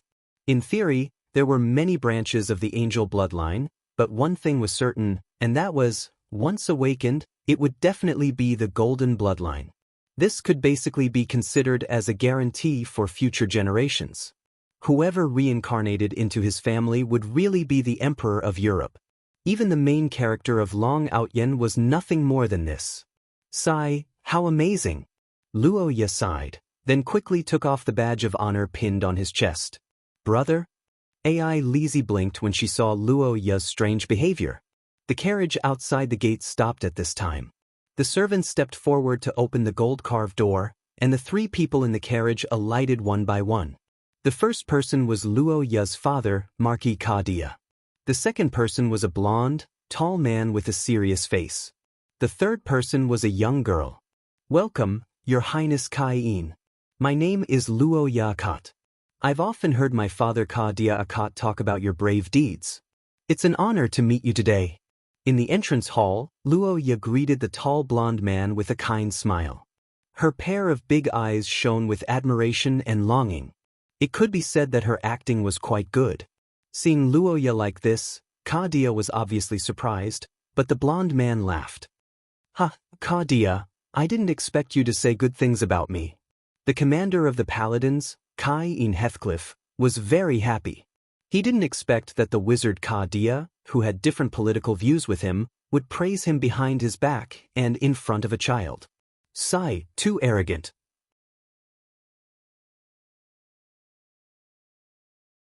Chapter 16. Nua Iyer Heathcrete. This was a name that Luo Ye didn't want to recall, but it was in the memories of his previous life. The great saint of Saint Mestre, the matriarch of the Heathcrete family. She was beautiful enough to cause the downfall of a city. Wherever she went, she would be surrounded by stars. Together with Ai Lizzie, they were known as the Golden Sun and Silver Moon of Saint Mestre. In the original game, she was respected and revered by the students. Of course, she was also one of the 4 characters that could be captured. However, this seemingly perfect young miss was actually not what she looked like on the outside. Her inner self was simply indescribable. To put it simply, Nua Iyer Heathcrete was a super sadist. In front of outsiders, she was well educated and dignified like a god, but in fact, she was a sadist in her heart. She even had the nickname of the bloodthirsty angel. Once she fought, the scene was simply unbearable to watch. Nua Iyer was really a very complicated person. You could say that she was evil, but she was very good to the people around her and showed no mercy to the dark forces. But you could say that she was righteous, hee. Just look at the mountain of corpses and the sea of blood, and the way the girl indulged in killing with her hands stained with blood. One of Luo Ye's deepest impressions in the game was the scene where the supposedly holy Nua Iyer spread her wings and held her blood-stained cheeks with an intoxicated expression. The fusion of good and evil could be called art. But unfortunately, it was limited to art. In reality, Luo Ye didn't want to have anything to do with this kind of person. It was better to stay as far away from her as possible. Back then, the protagonist almost lost his life trying to capture her. He risked his life to lick her for 3 semesters before he succeeded. That was really shameless. And what the protagonist could do, how could others do it? If the protagonist licked her shoes, he would live. If a passerby licked her shoes, they would die. What's more, Luo Ye was a villain. That was a death that couldn't be any more dead. Damn, now that he thought about it, he already had a professional team. Thinking about the coffin board that he exchanged his favorability points for, Luo Ye's heart trembled. As the boss of the main storyline stage, Nua Iyer contributed a lot when Luo Ye was killed. This made the youth once again firm his belief. I must not have anything to do with her. Your Highness Nua Iyer, do you like the black tea? Yes, very good. Thank you, Miss Ai Lizzie. In the small living room, Nua Iyer, Ai Lizzie, and Luo Ye were drinking tea and chatting. An hour had passed since they got to know each other at the entrance, and their parents were having a private conversation in the large reception room. It was obvious that Kadia and Prince Kai-in had something important to discuss. Luo Ye, who didn't have any information, couldn't guess what was going on. However, from the fact that Nua Iyer was also here, Luo Ye knew at least one thing. That was, the Heathcliff family wanted to be on good terms with the Akot family, and to do so, the shortcut was to start from the beginning. The Akot family was a marquis, one of the 5 oldest aristocratic families in the theocracy. Even in the holy capital, it was widely known that they were a great aristocratic family. Roping in such a family was naturally a good thing for the Heathcliff family, and the easiest and most worthy member of the Akot family was Luo Ye. The descendants represented the future, and having a good relationship with the heirs was equivalent to having a good relationship with the family in the future. This was also the reason why aristocratic children matured early and were bound to attend various banquets. Forming cliques had already begun, and those who understood it late would be at a disadvantage. On the stage, the 3 contestants obviously understood this. As a noble among nobles, Nua Iyer didn't act arrogantly at all. She elegantly and generously tried to get closer to the 2 contestants. Ai Lizzie obviously saw through Miss Angel's intentions, but her long experience made her very wary of her peers except for Luo Ye. As for Luo Ye, the boy was wearing a smiling mask, trying his best to pretend to be dead, using his actions to express one thing: don't touch me. Nua Iyer might be a big tree, and the alliance between the Akot family and the Heathcliff family was indeed attractive, but those were all from the perspective of the family, and Luo Ye was now thinking about himself. As a main storyline boss, a villain who was hated to the core by many female protagonists and destined to be trampled on by the main protagonist, Luo Ye adhered to a principle in order to survive, and that was to pull out the flags. Pulling out all the flags meant that theoretically he could survive.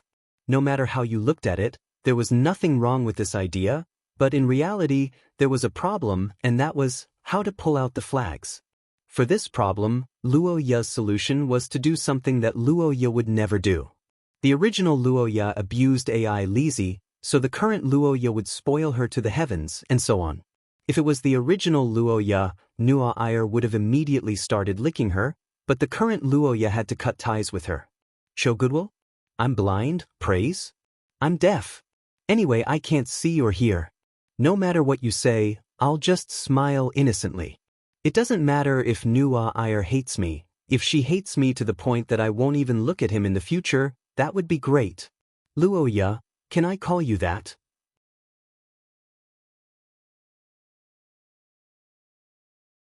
Chapter 17. Nuo Iyer Heathcliff was a person who was born with a golden spoon in her mouth. Born in the royal family of Heathcliff, Nuo Iyer had been the pride of the world since she was a child. As a real princess, she had received the most formal education and enjoyed the greatest amount of resources. She had the best bloodline that could drive the pure-blood nobles crazy. She had a flawless face that was like a gift from God.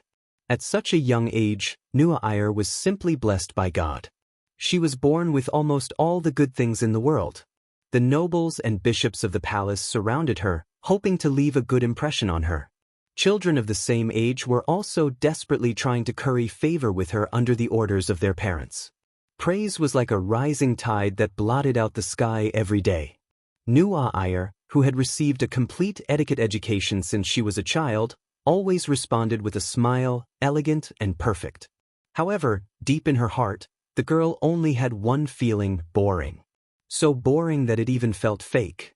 Sometimes she was so bored that she was going crazy. How did it feel when the whole world only had the same expression? Nuo Iyer felt that she was the most qualified person to answer this question. In this day after day of boredom and restraint, Nuo Iyer found that she began to have some strange interests in her heart. She especially liked the troubled expressions of others. She enjoyed it every time she saw it. Only occasionally, when her servants made mistakes and needed to be punished, she could release herself, but she could not overdo it. As a member of the Oracle family, she had to be merciful. As for the children of the nobles affiliated with the Heathcliff family, they were completely useless in this regard. Under the hierarchy, they looked at Nuo Iyer with a halo. Their longing and obedience came from the bottom of their hearts. Don't punish the innocent. Be merciful to your supporters. This was also the family motto of Heathcliff. Nuo Iyer, who had never made a mistake on matters of principle, was helpless. She could only wait silently searching for someone who wore the same mask as her, someone who could let her reveal her heart without any scruples. Then, today, she finally found him. You're really a liar that surprises me, Luo Ya.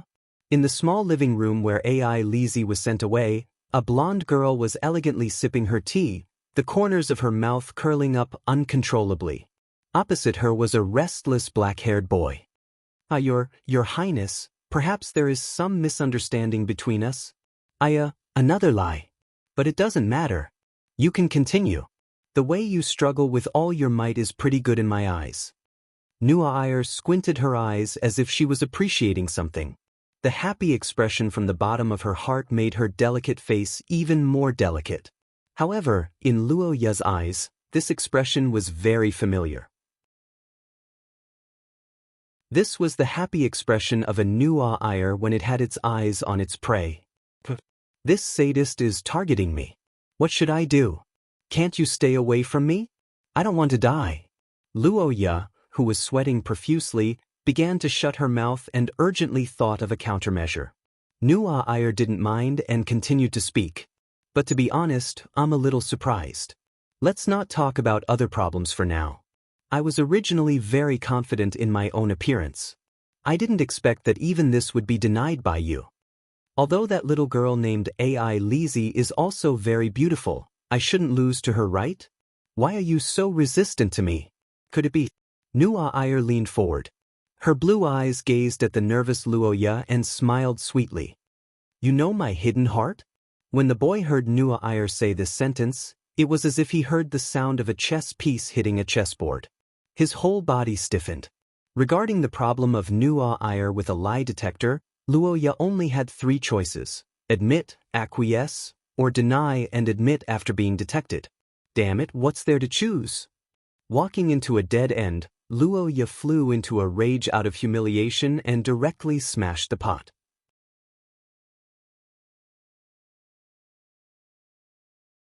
Chapter 18. This was the first time Nuo Air had a strong desire to possess something in the 10 years since he was born. In the living room, the girl who had her foot between Luoya's legs was smiling. Her cheeks were flushed, and her eyes were filled with the natural power of a superior, as if everything belonged to her. She also had a demonic aura of persuasion, making people unable to bear to reject her. The holy beauty of the angel was currently covered with a layer of evil desire. The young man felt as if he was looking at a grown-up Nuo Air. However, this was only for a moment. After a moment of absent-mindedness, Luoya hurriedly pulled away from the girl's hand and regained his freedom. What are you talking about? Didn't I tell you to stay away from me? I don't want to have anything to do with you. Luoya sniffed the suddenly sweet air and sighed in his heart. Fortunately, this was a little Nuo Air, and not the future version of the Nuo Air. Otherwise, he might not be able to resist the temptation. Actually, it was quite nice to be a little pet of a Nuo Air. Miss Angel had the best beauty and status in the entire continent. Moreover, she spoiled all her pets and was very possessive. She only allowed him to bully her. Just like the main character in a game, being a dog was quite fun. However, being a dog was one thing, being a dead dog was another. How could a villain and a main character be the same? If he were to copy everything, he wouldn't even know how he died. With the flag as the central goal, everything else was bullshit. No matter how good the treatment was, one had to be alive to enjoy it, right? You clearly know everything about me, yet you still enlighten me. Now you're against me? The rejected Nuo Air was a little puzzled. He thought for a moment and said, "What do you hate about me? I can change, or do you have a prejudice against my family?" "Neither. I'm just not interested. Speaking of which, why do you have to find me?" Luoya asked helplessly. Nuo Air was silent for a moment, then said indifferently, "Because I think what you said is still too idealistic. Maybe you don't care about me like this, but others might not. They might use this to attack me and my family, or even threaten me." Nuo Air, who had heard countless conspiracy stories since she was a child, was thoughtful and thoughtful. At this moment, she actually had the faint demeanor of a monarch, which made Luoya, who was beneath her, unable to help but hold her breath. Fuck, this is a child who is not even 10 years old? Were all aristocratic children in this world in hell mode? Why were all of them so fierce? No wonder the original Luoya was a flop. Compared to these true elites, the previous Luoya was like a retard. Thinking of this, the youth suddenly remembered that the average age of a commoner's marriage in this world was less than 14 years old. Thinking about it this way, it could be said that the average person matured early, especially AI Lizzie, who had lived alone since she was young. She was even more mature. You? Don't you have subordinates? The children of the affiliated nobles and the like. That won't do. Letting your subordinates have something on you is also a big taboo, and there is also the possibility of your secret being leaked. No, so they can't do it, but I can? Luoya asked strangely. Nuo Air blinked and rubbed her cheeks as she pondered. I don't know why, but I have a feeling that you won't betray me. Moreover, as one of the 5 great aristocrats, spreading my scandal won't benefit you much. Besides, there is also Uncle Kadia. The more the blonde girl thought about it, the more she felt that Luoya was reliable. Seeing this, the youth panicked and hurriedly interrupted this troublesome thought. All right, don't think about it anymore. Can you put your foot down first? AI Lizzie will be back soon. Are you worried that I will be exposed? Worried about your head? Luoya, who was having a headache from Nuo Air's questions, directly reached out and pulled the girl's foot down. The feeling of his hand touching the girl's ankle made the youth's heart skip a beat. She is quite delicate. Oh right, I forgot to ask before. How did you know about my hobby? Is it a mind-reading skill? Mind reading your head. If I had that kind of cheating skill, would I be tricked by you? I just know what kind of person you will be in the future. Luoya, who was secretly ridiculing in his heart, did not show it on his face, as if Nuair was mentioning a trivial matter. No comment.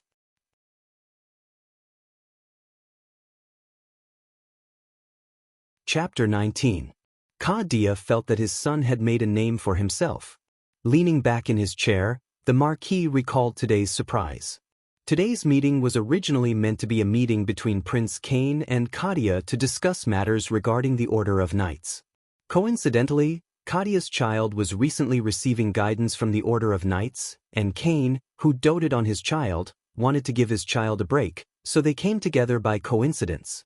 But Dia didn't expect this coincidence to lead to an unexpected development. Nuair Heidi Crete. This was a name that all the nobles in Saint Mestre were familiar with. She had a pure bloodline, an excellent character, and limitless potential. She was a perfect princess, and although she was young, no one dared to underestimate her.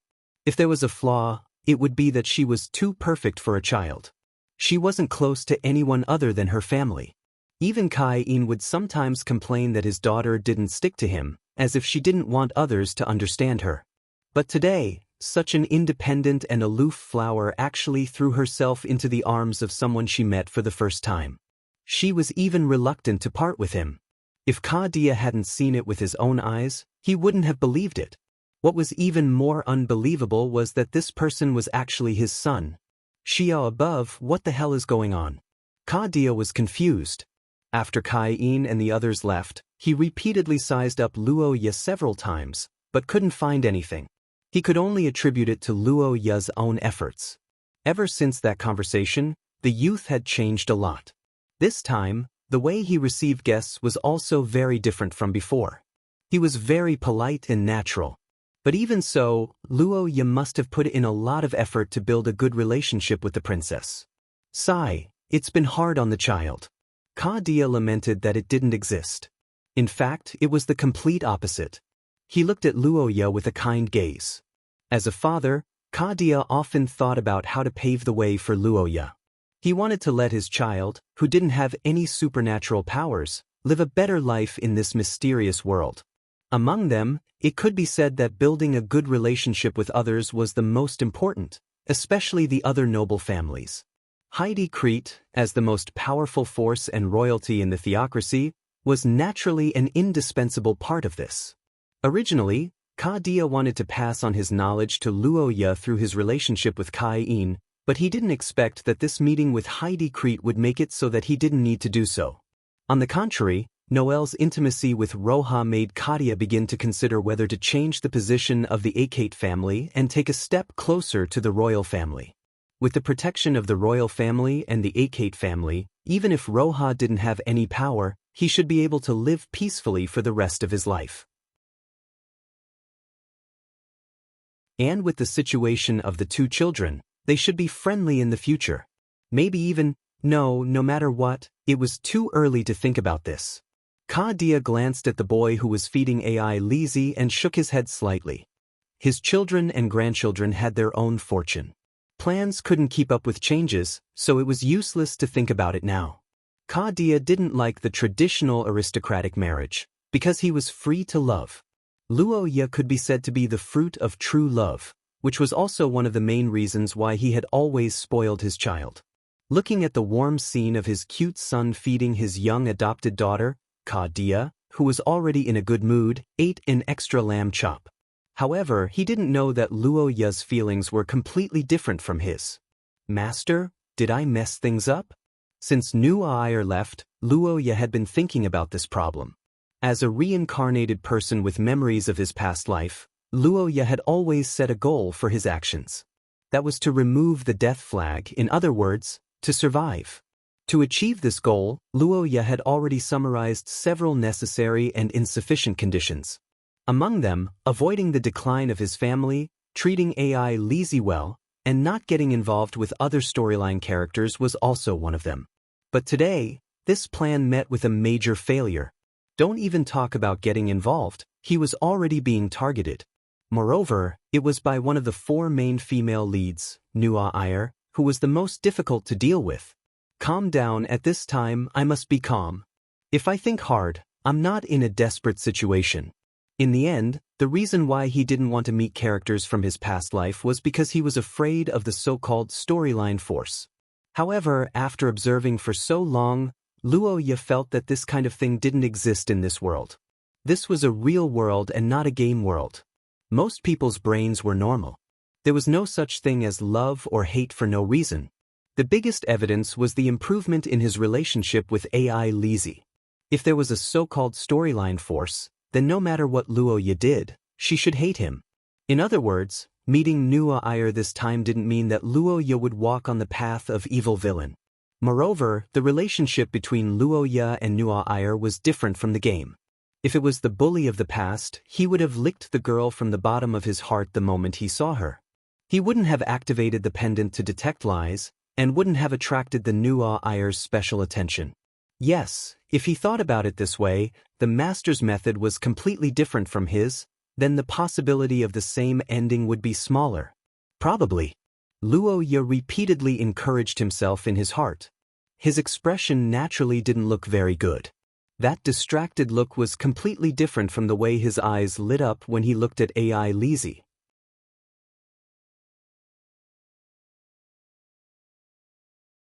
Chapter 20. At the dining table of Akat's house, Luoya, who was in the middle of his daily healing session, suddenly noticed something. AI Lizzie was a little strange today. The youth stared at AI Lizzie's head, his small eyes filled with doubt. Where are my favorability? Why isn't it increasing? As Luoya's favorability, AI Lizzie would usually have a green light above her head during dinner time.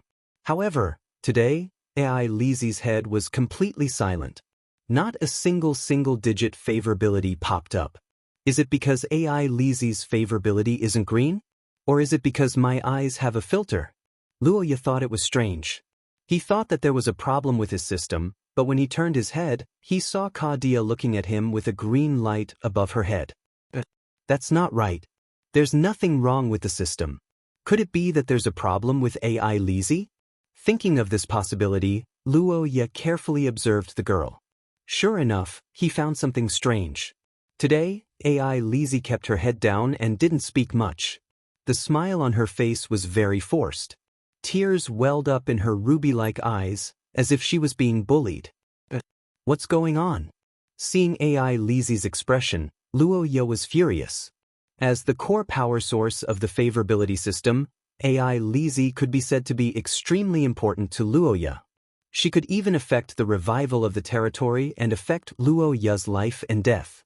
At this time, whoever dared to make AI Lizzie unhappy was going against Luoya. They were hindering the development of the territory and indirectly trying to kill him. This kind of person should be knocked over with a punch and then stepped on 10,000 times. Although he was furious, Luoya's face revealed a gentle smile. He began to ask the girl why she was unhappy. He didn't expect AI Lizzie to stare at him speechlessly. What's going on? Luoya, whose head was full of question marks, thought for a moment and then softened his tone. AI Lizzie, what do you want to say? Is there something that even I can't tell you? Luoya asked several questions in succession, but the girl responded with silence. Seeing this, Luoya felt even more strange. What's going on? AI Lizzie was usually very obedient. Why wasn't she saying anything this time? Could it be that there was something hidden? No, he had to get the answers no matter what. Having made up her mind, Luoya rolled her eyes and started her shameless acting career again. Is that so? You can't tell me. I understand. The young man who was staring at the girl said in a low and powerless tone, as if he had suffered a blow. Originally, I thought that AI Lizzie would be able to open her heart to me. Now, it seems that I overestimated myself. Sorry, AI Lizzie, pretend that I didn't say anything. Luoya sighed dejectedly, causing the silent girl to suddenly raise her head. AI Lizzie saw the young man's dejected look and felt pain in her heart. She hurriedly explained. No, it's not like that. The girl wanted to confess, but she hesitated several times. In the end, she could only lower her head and slowly squeeze out a sentence with difficulty. Big brother, you don't like AI Lizzie anymore? Luoya, who was in the midst of acting, was stunned when he heard AI Lizzie's question. He unconsciously asked a silly question. Then he widened his eyes and asked in confusion. Why would you think that?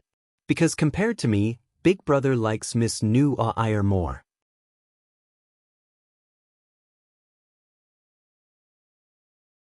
Chapter 21. This was the first time Luoya experienced the feeling of being spammed by the system since he had the system. In the living room, the young boy was hugging the young girl. His eyes were filled with green light. In just 10 seconds, more than 20 messages had appeared, scaring Luoya. Damn, why do I feel like this wave of messages is catching up to all the previous ones? AI Lizzie is fine, but why are you green too? Luoya turned around and looked at Anna, who was spamming green light with tears in her eyes. His head was full of question marks. What's going on? Why is she crying? The young boy was confused and couldn't figure out what was going on. Anna was touched and felt that she was on the right ship. Sure enough, the young master and the young miss are true love. No matter how good the princess is, it can't compare to the true love between the young master and the young miss. Miss Anna, the fanatic CP fan, was actually very nervous today. New Air's perfection was not only seen by Luoya and the others, but also left a deep impression on the servants of the Marquis mansion. She was as cute and beautiful as Elisa. She was elegant and generous in her own way. Her status was even higher than Elisa's. Most importantly, she had a good impression of the young master. The combination of these powerful weapons had even shaken the morale of some people. In the future, there will definitely be people who think that the young master and New Air are a better match.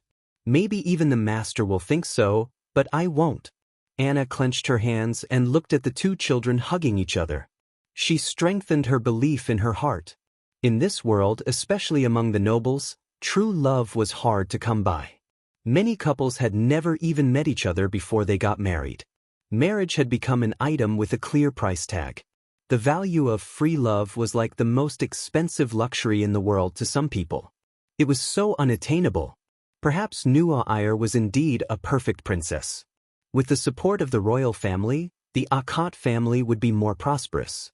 But in the face of true love, young master, these are not worth mentioning. You must be like the master and hold your own happiness with your own hands. Thinking about her future, Anna became sad. She looked at Luoya with burning eyes, hoping to pass her faith to him. Unfortunately, Luoya didn't understand Anna's meaning at all. What's going on? Did I do something wrong? That's not right. The favorability is increasing. Moreover, all the nearby servants seem to be increasing as well. Luoya, why is AI Lizzie crying? Dia, who was deep in thought, finally noticed the two children's strange behavior and asked about it. Luoya stopped and looked around. AI Lizzie remembered the story in Wizard Origins that she read yesterday. She's scared. Those stories are really scary. It's too early for AI Lizzie to read them. Dia nodded in relief, and Luoya coaxed AI Lizzie for a while. She looked at her father and suddenly had an idea. She wanted to take this opportunity to ask some questions that had been bothering her. By the way, father, I've always wanted to ask you something about magi. Is it convenient now? You're actually interested in these things? Well, if there's anything you want to ask, feel free to ask. Dia, who discovered that his son was interested in magi, was in a good mood. He put down his knife and fork and directly entered the dessert and chatting time. Luoya also took the opportunity to ask about the power system of this world. Father, is there any classification for the profession of magi? Classification? Yes, just like gold, silver, and so on. Don't bloodlines have similar grades? Luoya recalled the various bloodlines in the system store and asked somewhat unconfidently. Dia suddenly understood. Oh, you're talking about the degree of mutation? Degree of mutation? That's right. In this world, all the people who use supernatural powers will inevitably be eroded by the magic element. The reason people use supernatural powers can be said to be the result of adapting to this erosion. We call it mutation. The degree of mutation affects the strength of an extraordinary to a certain extent. This kind of mutation is basically divided into 7 steps according to the human body, which is the source rank. From the 7th step to the 1st step of the source rank, the degree of mutation will gradually increase, and the supernatural power will also become stronger. Kadia explained with a smile while drinking tea. Luoya heard this and muttered in his heart, "Why does the word mutation sound a bit perverted? Don't tell me I'll become some kind of monster?" Thinking of this, the teenager looked at his father, who was the chief wizard of the knights, and asked again, Does mutation have any effect on the body? Like becoming ugly or something?"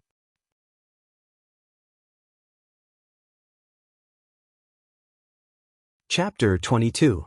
Within the cafeteria, Kadia carefully explained to Luoya the structure of this world's supernatural powers, allowing Luoya, who had never really understood much about these things, to completely reconstruct himself.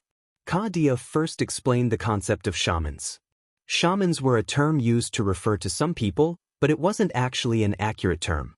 It was a bit like the workers in Luoya's previous world. Repairing cars, writing code, moving bricks. Most people could be called workers, but it was impossible to know who they were and what they did. It was very vague. To describe a supernatural person's power, we should start with origin substance, then origin grade, and finally the path. For example, the Saint Might warriors in the Holy Capital should be called Benevolence, Origin Grade 3, Light Protectors. Benevolence? That's right. This is their origin substance. It can also be said to be the classification of power and the path to advancement. Kadia earnestly explained to Luoya. After expending a lot of effort, Luoya finally understood the meaning of origin substances. There were originally no paths in this world, but after many people walked them, they became paths. This saying came from a famous person in Luoya's previous world, but in this world, it could be used as an explanation for origin substances. The pursuit of transcendence and the acquisition of greater power was the main theme of this world that had not changed since the first era. It was not recorded in the history books of mankind and only existed in poems. Naturally, there would be winners and losers in the long road of exploration. Let's not talk about losers for now, but when a winner appeared, they would often do one thing: record down their own path for future generations to refer to. This was the origin substance from the very beginning. Origin substances could be understood as a relatively stable path to advancement. It allowed people who were originally aimlessly exploring to quickly enter the supernatural realm, and then safely climb up step by step according to the experiences of their predecessors. Father, how many origin substances are there? No one knows. Since ancient times, we've discovered tens of thousands of origin substances, but there aren't many that are common, and there are even fewer that are suitable for humans. Suitable for humans? That's right. The origin substances that humans use now are actually left behind by the ancient races that disappeared. For example, benevolence from before. Legend has it that it was an origin substance discovered by the angels, and it belonged to the Heathcliff family. It's a system that only the theocracy has. Kadia's words opened a door for Luoya. Before this, the youth had never thought that the supernatural power in this world would be so complicated, and there was no such thing as a warrior profession. No wonder the game in his previous life had completely omitted it. I understand. Then, Father, you belong to the origin substance, benevolence, system? No, my origin substance is wisdom, an origin substance that originated from the scholar's country, Bulonia. Its origin can no longer be traced, and it is one of the 3 origin substances recognized by the Church. 3 substances, origin substances? Yes, St. Mestre's, mercy, Bulonia's, wisdom, and Pender's, courage. These 3 origin substances are deemed to be the most suitable for humans and are also recognized by the Church. Other than that, the Church doesn't recognize any other origin substances. Those who use them as the source of power are deemed as heretics. But why is that? Apart from these three most suitable origin substances for humans, the other origin substances are either very unstable or unsuitable for humans. Following this system might have serious consequences, such as not being able to advance smoothly or having terrible side effects. I see. Then, what happens if I'm judged as a heretic? If you're judged as a heretic, you won't be able to enter the holy capital. The Shia church in all the countries will not receive you, and you won't have any of the benefits of the church. You can say that you're being ostracized, but that's all. Won't I be caught and burned to death? Luoya asked carefully, and Ka-Dia was stunned. Of course not. There are too many small sects in each country. Even the theocracy doesn't have the power to do such a thing. Besides, many heretics didn't commit any crimes, so how could they be burned to death? However, there are some extremely vicious heretics that are within the theocracy's attack range. Oh, that's good. That's good. Hearing the man's answer, the boy heaved a sigh of relief and felt a little safer. It seemed that the church in this world wasn't as scary as the Middle Ages in his previous world. They wouldn't randomly use witches to judge people and put them on the stake. This made Luoya, who was in the gold exchange district, calm down a little. Then what happens if the nobles in our theocracy are heretics? Won't they be killed? Not if they haven't committed any crimes, but they will be stripped of their noble status. TSK, isn't that the same as being crippled?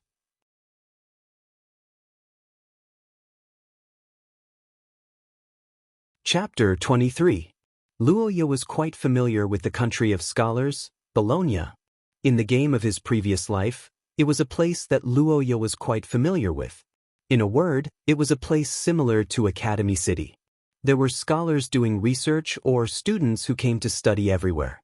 It was full of the vitality of adolescence. But in his previous life, Luoya naturally wouldn't think about the long history and significance of a place in the game. But now, Luoya suddenly felt the prosperity and power of that place. Established a country. The power of the school is so strong to this extent? Yes, but it's not a single school, but a parliament jointly established by many schools. The system is relatively loose and friendly to the nearby countries. It's now regarded as a talent supply base for various countries. Ka-Dia looked at Luoya and AI Lizzie who were listening to him and smiled. You will go there in the future. When the time comes, you must enjoy it. School life is a once-in-a-lifetime experience. Father, have you been there? AI Lizzie, who had stopped crying a long time ago, asked curiously after hearing Ka-Dia's words. The man nodded with nostalgia. Of course, I'm a graduate there. It was also at that time that I chose Bologna's wisdom and not the theocracy's mercy. It was a place that had a great impact on me. Go to school in Bologna? Are you kidding me? That's not school, that's a funeral. Dad, do you know how many elites of the continent are there? Do you know how many proud sons of heaven are waiting to chop your son up? I'm afraid it'll be difficult for me to come back. Luoya complained in his heart, but he couldn't say it out loud. He could only force a smile. Ka-Dia recalled the past and began to talk again. If the wizards are a large group, then another group of the same size or even larger is the knights. I don't need to say the rest, but you should know. The kingdom of knights, Pandey. That's right. Knights are also divided into different factions, but due to the differences between each person, there aren't many organizations. Pender's royal family is the largest faction, and they hold the core secrets of the courage origin substance. Luoya nodded silently after listening to Ka-Dia's explanation. She had finally grasped the crux of the matter. The source substance was the core technology. As long as one mastered the channel and method of ascension, one could continuously cultivate extraordinaries and become the overlord of a region. For example, the Heathcliff family, which had the bloodline bonus, was simply the king of kings. Was it too late to lick the Nuwa Ire now? At this moment Roja seriously considered whether he should sell himself as a pet or not, but then he dispelled the idea. As a person with a system, Luoya felt that independence was the right way to go. There was no Animal Protection Association in this world, and it was not easy to be a dog. By the way, Father, what kind of origin substance am I? Luo Ye suddenly remembered the two useless curses she knew and wanted to ask which family she was following. Ka Dia was silent for a moment, then she said awkwardly, "The origin substance is required. At least, it needs to be of the 5th level. You're currently at the 7th level, so those basic curses are all universal. You don't need the origin substance." "Fine, it's just that I'm too weak, so no one wants me." "I understand," Luo Ye added in his heart, but he was relieved. After all, the origin substance sounded very mysterious. He didn't know if it could come out after entering the system, or if there would be any serious consequences. If it couldn't be changed, it would be the end for Luo Ye. After all, he had the gold coin exchange mall. He remembered that the system scanned his body at that time before replacing the pile of shiny equipment with the current pile of dark equipment. According to this, he and the angels, mercy, were basically goodbye. Similarly, the knights, courage, should have nothing to do with him. Among the 3 origin substances, only wisdom could be counted on, but it was more likely to be a pagan origin substance. As for a cult, Luo Ye wouldn't consider it. If a pagan was caught, they would be exiled. If a cult was caught, they would be directly arrested and sent to jail. If they committed a crime, they would be beheaded. Of course, the most important thing was that Luo Ye in the game's plot should be a cult. So for this part, no matter how big the temptation was, Luo Ye wouldn't touch it. It was simply courting death. But if it was possible, Luo Ye didn't want to go to that troublesome school. Wouldn't it be good to be bored? Wouldn't it be good to eat and sleep every day? Do you have to meet the male and female protagonists? "Father, you know my situation. I'm not interested in supernatural powers. I just want to govern the territory well. Can I not go to Bulona?" Luo Ye asked tentatively, making the bright-eyed AI Lizi's little face collapse. However, Ka Dia shook his head. "No, you still have to go."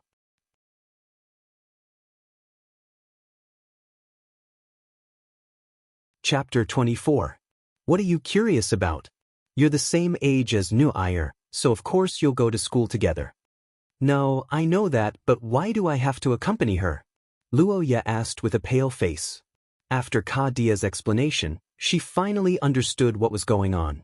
Even though St. Freya Academy was an academy, the students were basically nobles from various countries, and there was a natural relationship between them. Under such circumstances, it was common sense to form a group with the students from their own country. And Nuire, as the princess, naturally couldn't be let out. In fact, all the children of the same age as Nuire in the theocracy would go to school that year to increase the influence of the students in the theocracy and prevent the heirs from being bullied. To put it bluntly, it was an escort. Of course, this kind of escort wasn't written in any documents, but for the children of the same age as the royal family, it was a good opportunity, because they could get a free ride. St. Freya Academy was the best academy, and the tuition fees were quite expensive even for the nobles.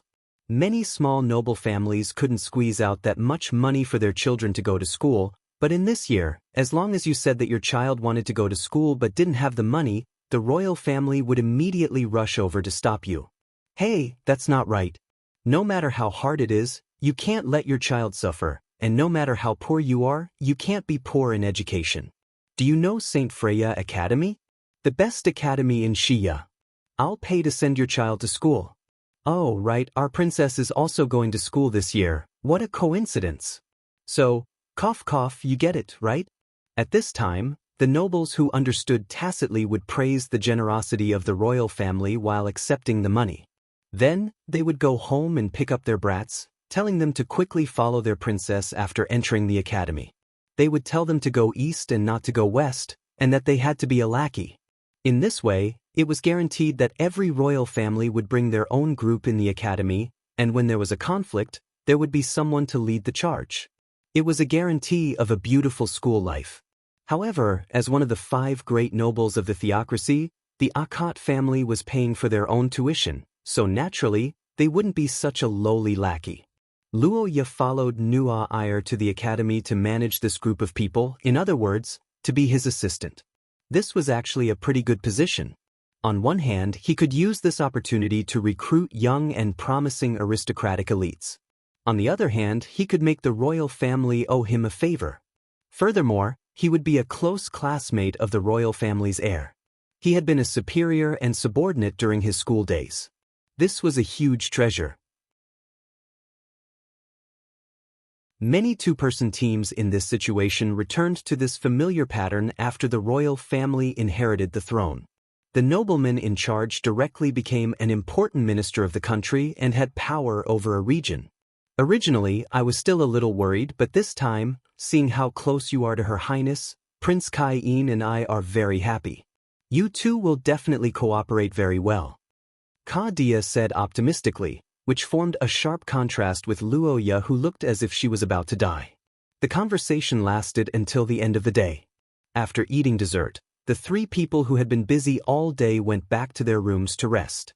Luoya didn't sleep immediately after returning to his room. Instead, he sat on a chair and carefully pondered over today's matters. Putting aside the matter of Nuo Ayer for the time being, Ka-dia's description of the supernatural power system and the influence of the origin substance on the world could be said to have reshaped his worldview. Some of the previously inexplicable things in the game now made sense. After pondering for a while, Luoya felt that he was still in a relatively dangerous situation. Especially when the powerful strength he displayed in the game came from a cult that the country didn't recognize. It could be said that this made the youth particularly uneasy. Where the hell did he learn this from? Ka-dia's origin substance was Bulonia's wisdom. That was a legitimate seedling, which ruled out the possibility of it being passed down in his family. Until now, Luoya hadn't come into contact with any cult members. So, there was only one possibility left. That was, he hadn't come into contact with them yet. This could lead Luoya on the wrong path in the game. The current Luoya hadn't experienced it yet. Or he was quietly waiting in the future. Obviously, this feeling of knowing that something was about to happen to him wasn't a good feeling. It was even a little frightening. Regarding the situation, Luoya felt that it was necessary to strengthen his strength to resist. Before the cult came, he would train and walk their path, so that they have no way to go. After making up his mind, Luoya began to look for ways to strengthen himself. In the end, he discovered that before he needed the origin substance, which was before source rank 5, his supernatural power increased with his growth. This was the so-called talent. After that, there were rituals or other external forces that could intervene to help him improve. So, how could he ensure his healthy growth? According to the experience of this world, it was to practice more spells and train his body. However, Luoya wasn't able to do these two things at the moment. Luoya, who only knew 2 basic spells, didn't have any interest in practicing them. He was also lazy in the aristocratic swordsmanship class. The master he hired was said to be a palace guard in the holy capital.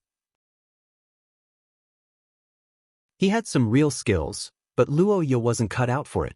Such a situation, coupled with his mediocre talent, resulted in Luoya being weak. After a painful lesson, Luoya decided to completely transform himself. Every day, he set aside a certain amount of time to practice that annoying middle finger spell.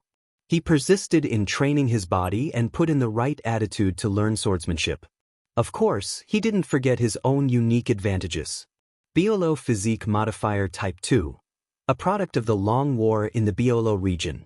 It originated from a one-time strengthening agent used by ordinary soldiers. However, it's worth mentioning that it's a one-time use not for potions but for soldiers. Side effects: burning of internal organs, reduced lifespan. Price: 500 gold coins. Hehe, a one-time use is fine. Speaking of which, how much is my lifespan reduced? If this isn't written, how am I supposed to drink it? Am I tired of living?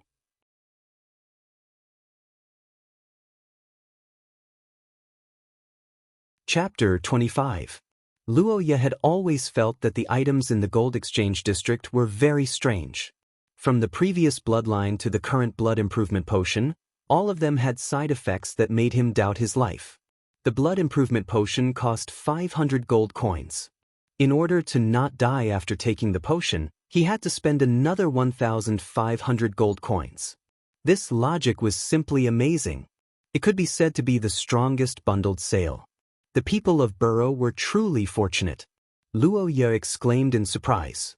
Then, he looked up Burrow and found that there was no such place in the empire. After that, Luoya asked the tutor who taught him geography and customs, but he still found nothing. Young master, although there is such a place, it's within the empire's borders. Furthermore, there was no war there. It doesn't match your description.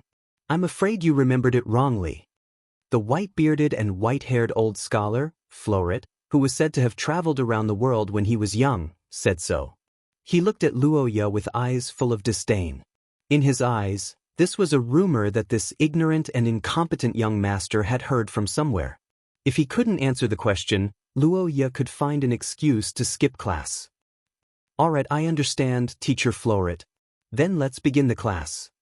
However, what he didn't expect was that Luoya didn't use this as a pretext to make a fuss. Instead, he seriously attended the geography and customs class. However, after the class, he asked a strange question. Teacher Floret, is there anyone who still has a map of the human world before the Third Era? A map before the Turan Rebellion? No, that's too ancient. Maps themselves are extremely expensive items. I'm afraid that only the royalty of each country would have a map from 1,000 years ago. I see. I understand. Luoya nodded and bid farewell to this old scholar who had a bad temper. He knew that the burrow in the system should only exist in the distant past, at least 1,000 years ago. After the Third Era, the westward migration had dealt a considerable blow to human civilization. Most of the documents and information had been lost. Naturally, there was no way to verify the location of Burrow. In fact, the war-torn area where this incredibly powerful potion was invented no longer existed in anyone's memory. A lost history, a buried civilization? Luoya muttered to himself. Suddenly, he felt an inexplicable sense of desolation. Perhaps in this world, Luoya was the only one who knew about Bio, the place that had experienced many wars and had strange but miraculous effects. Forget it, it's useless to think so much. Let's think about how to raise the money. Luoya didn't have the time to be sentimental. He needed to raise a sum of money as soon as possible and buy the item within a month. It wasn't that Luoya was impatient and wanted to improve his body and potential immediately. The real reason he was anxious was because of the following lines in the system: Frowny Face limited offer this month, 50% off. Be on the lookout. Physique modifier type 2, price, 250 gold coins. BOLO hyperthermal buffer, price, 750 gold coins. Limited time special offer, 50% off. He saved a total of 1,000 gold coins. Not only that, but it's also the basic body improvement that Roha wanted. Although its price doesn't seem to be high level in the system, but this kind of potion isn't sold in any country. It's a priceless potion. The items in the gold exchange area were changed once a month, and there were only 2 discounted items. It was because of this that Luoya was especially anxious.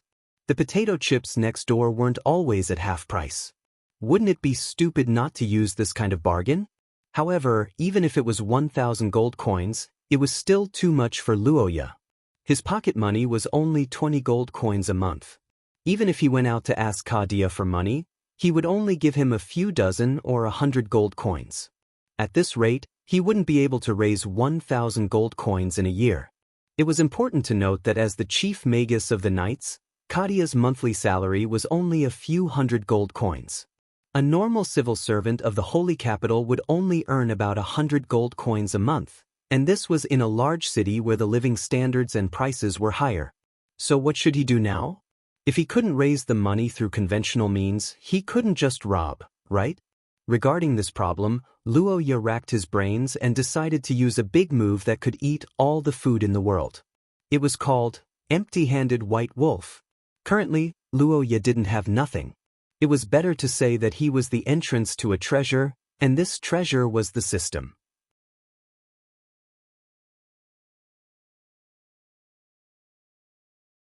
Chapter 26. Sorofia was a family name that almost everyone in Shia knew.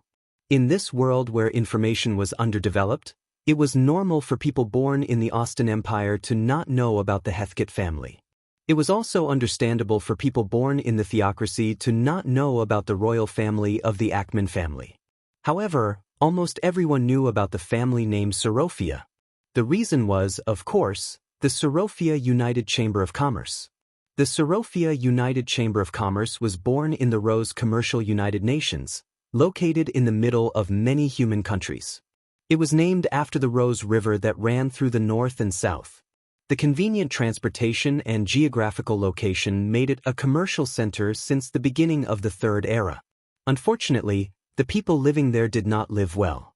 An important commercial hub was basically equivalent to an important military hub, so this place was actually a place that was fought over by the military. Since ancient times, it had changed owners several times. Unfortunately, the people in Rose were very rich, so it created a ridiculous scene of waves of people fighting over it. They were old leaks. This situation lasted until more than 200 years ago, during the reign of the Tyrant of the Austin Empire, Caven II.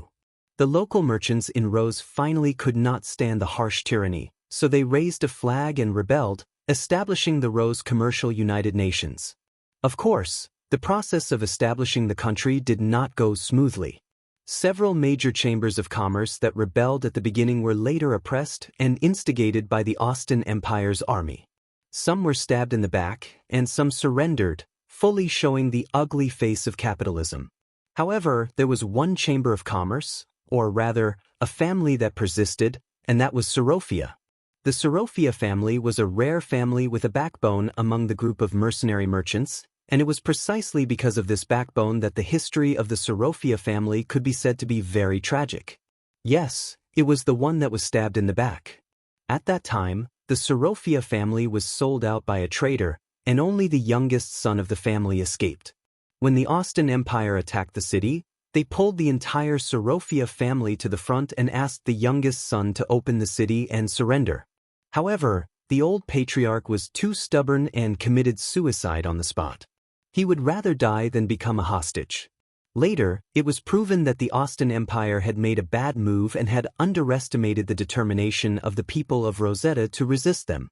The war lasted for more than 10 years, and the Austin Empire had used all kinds of methods. Rosetta City had changed hands several times, and had even been massacred. However, the more they fought, the more the resistance grew. The worst battle was when the city of Rosetta was besieged for 7 months. The provisions in the city were exhausted, and the people in the city could only rely on the fish and shrimp in the river every day to survive. The two sides of the busiest street, Ossel Avenue, were filled with corpses. The general of the Austin Empire came forward with freshly baked bread to persuade the soldiers to surrender. For a time, the morale of the soldiers on the city wall was shaken. At the crucial moment, grim Sorofia went up to the top of the city wall and chopped off half of his arm on the spot. He carried the bloody piece of meat and told the whole army that they could come and eat him if they were hungry, but the city wall must not be opened. When the soldiers of the city saw this scene, they cried bitterly and swore that they would rather be the ghosts of Rosetta than the people of the empire. They swore that they would never surrender. It was said that the general of the Austin Empire, who had persuaded the soldiers to surrender, was ashen-faced. Not long after, he wrote a letter saying that he was ill and asked for a change of generals. The Sorofia family's reputation soared after this siege, but even so, Rosetta was still unable to compete with the Austin Empire in terms of size. However, as the saying goes, if you do evil, you will meet your doom. At the most difficult moment of the war, the theocracy stepped in. In order to capture Rosetta, the Austin Empire had used all kinds of inhumane strategies. Among them, the massacre of the city was a serious violation of the teachings of the primordial goddess. They had done too many immoral things, and no one could stand it anymore, let alone the theocracy, who had been rubbing their hands together all this time. In a game between great powers, what was important was stability, accuracy, and ruthlessness. The theocracy, who had found the entry point, came down on the Austin Empire and slammed them with dozens of crimes against humanity. They also announced that they recognized the independence of Rosetta and gave them a lot of support.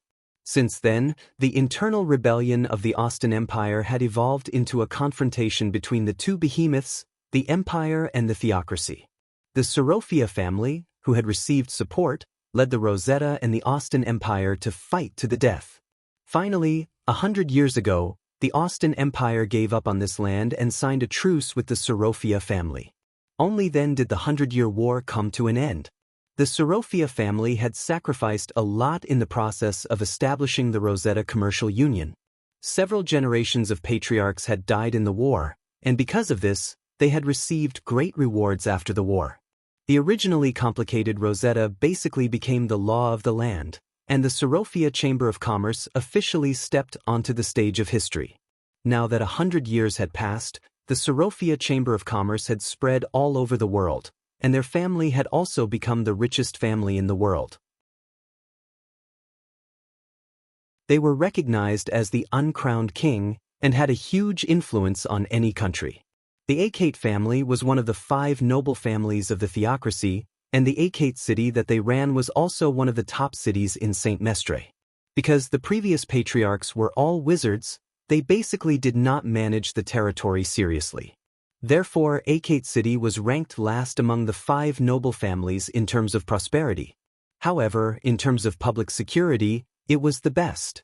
No one was so blind as to commit crimes in the territory of a military boss. Therefore, Achaite city could be said to be a place where the people lived and worked in peace.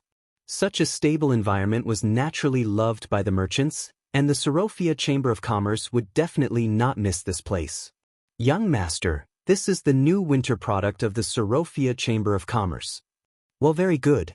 In the lounge, Anna handed over a large but not heavy booklet to the young man who had just finished practicing his sword. Luoya took it and began to flip through it. This booklet was similar to the menu of a restaurant in Luoya's previous life. It was the Sorofia Chamber of Commerce's famous seasonal product collection. Simply put, it was a list of new products with pictures and descriptions.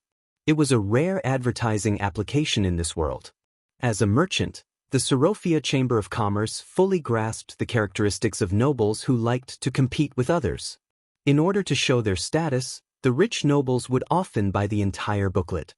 Although Luoya's family was not poor, because they did not have a mistress, they did not have much demand in this aspect. But even so, seeing the new AI Lizi's dress that day was also customized from the Sorofia Chamber of Commerce, it could be seen that the Chamber of Commerce was all-pervasive. Luoya sighed and stroked the new product collection a few times. Even Luoya felt that the leather cover was a bit wasteful. This small booklet should be close to a gold coin, right? With this kind of style, no wonder they could make so much money. The young man was amazed at the huge financial resources of the Sorofia Chamber of Commerce while slowly flipping open the new product collection. The thing he was looking for was here.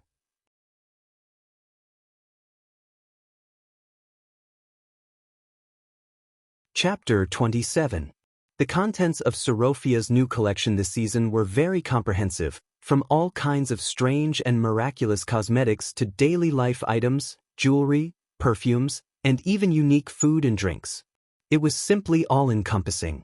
The clothes only had the fabric, the designer, and the tailor's name, but there was no specific style because one of the things that noble women were most afraid of was wearing the same clothes. It would be very awkward if 2 people wore the same clothes at a ball, so Sorofia sold designers. After buying, they would visit the owner and design the clothes according to the owner to ensure that every dress was different. AI Lizi's dress was a gift from Kadia when she first entered the door. It was really beautiful, and now it was a girl's favorite treasure. Of course, Luoya wasn't looking for these things. Although this new collection was beautiful, there was only one page that was useful to him. That was the purchase list on the last page. The role of the Chamber of Commerce was not only to sell, but also to buy, and this purchase list was the purchase request of Sorofia or its customers. For example, Luoya wanted soap, but there wasn't any in the area around Achaite city. Then Luoya could go to Sorofia and ask them to add in the purchase list something with a fragrance that could cleanse the body. This way, if anyone in the other parts of the theocracy had something like this, they could directly sell it to the local Sorofia Chamber of Commerce. Of course, in reality, they could get something like a stone with the same effect. This kind of request could only be made by big customers, and they had to deposit a part of the funds to the Chamber of Commerce in advance. After that, they still had to pay a reward. It could be said that this was a high-end business. What Luoya wanted to do now was to pick something to sell. There were two reasons for this. First, the people here were all rich, and the price they offered was much higher than the normal price of selling things to the Chamber of Commerce. Second, the things sold here couldn't be traced back. Whether it was the buyer or the seller, it was confidential. Only the Sorofia Chamber of Commerce knew the identities of the two, and Sorofia was a big business. They had been in this business for decades, and there had never been a leak. Simply put, it was cost-effective and safe. However, because it had to meet the requirements, Luoya was just trying his luck. What he didn't expect was that there was a purchase item that was similar to something in Luoya's shop. Item requirements: calming effect, suppressing the corrosion of the curse, preventing the undead. Luoya stared at these conditions, and then looked at the system's gold exchange area. Sanswoma's calming lamp. Priest Sanswoma's personally made oil lamp. With it, the people in the graveyard can enjoy peace, and no strange things will crawl out of it. Effect duration before the fuel is burned out. Price: 5,000 gold coins.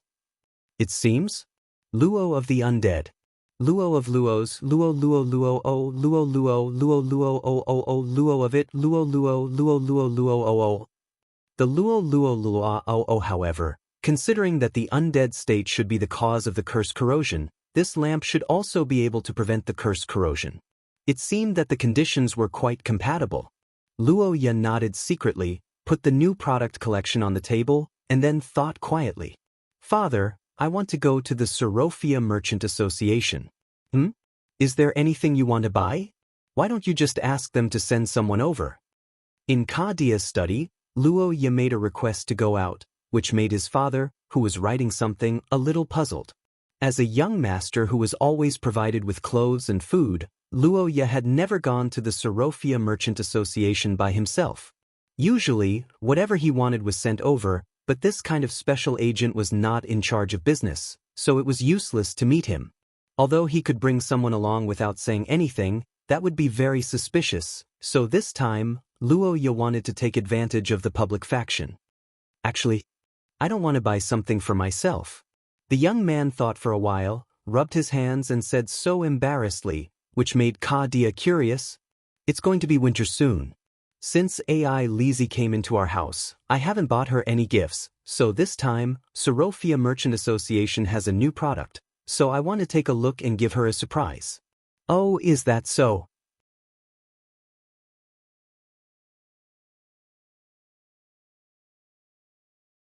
Chapter 28. Alvin Danny felt that his life was quite comfortable. He was 40 years old this year, born in Rose. He had red hair and was a standard local. In his early years, he traveled around the world with a caravan. After becoming an outstanding businessman at the age of 30, he returned to Rose and was entrusted with a heavy responsibility. Now, he was the Akate City branch president of the Sorofia Chamber of Commerce.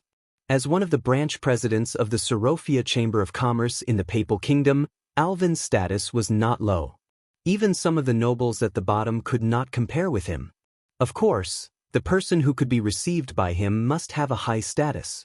For example, this person now.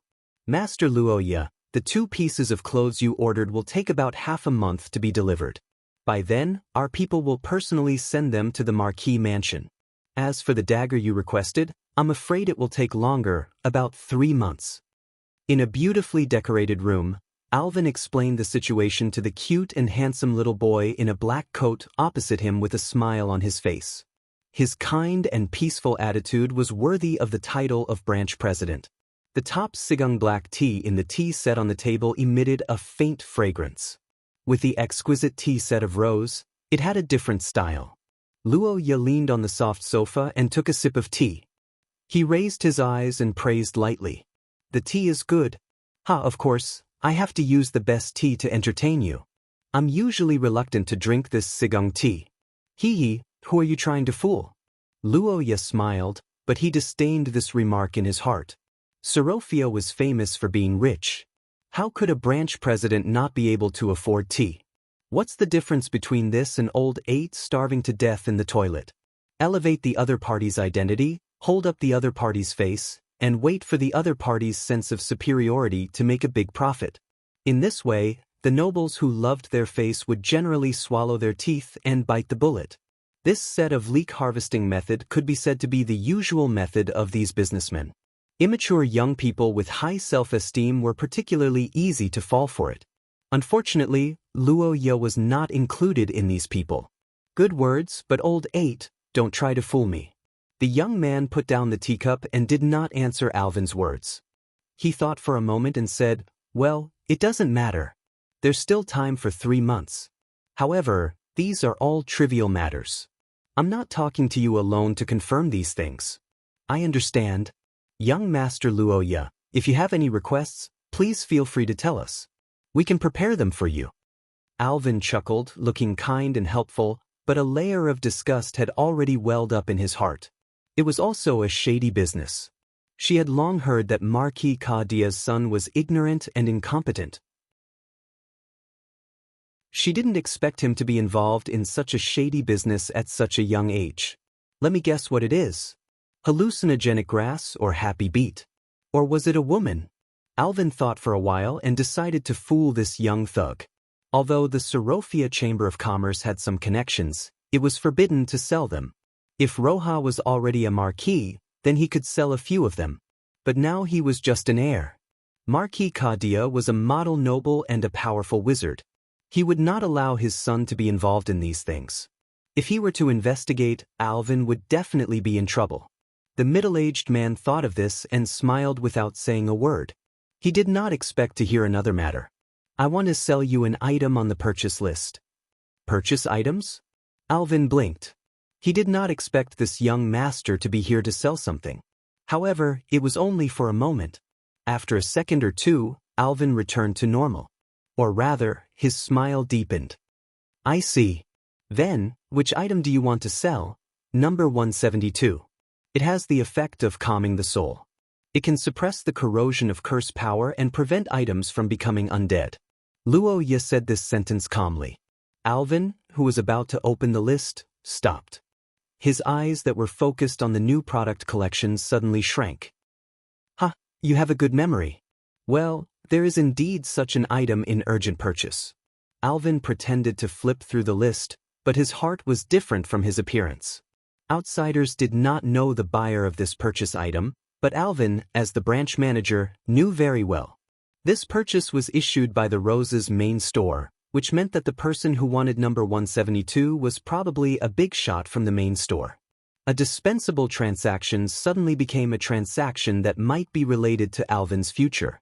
The contrast between before and after made the middle-aged merchant's expressions suddenly become serious. Young Master Luo Ye, where is your item? It's still at home. I will come again tomorrow. If our deal is done, I will naturally bring it to you.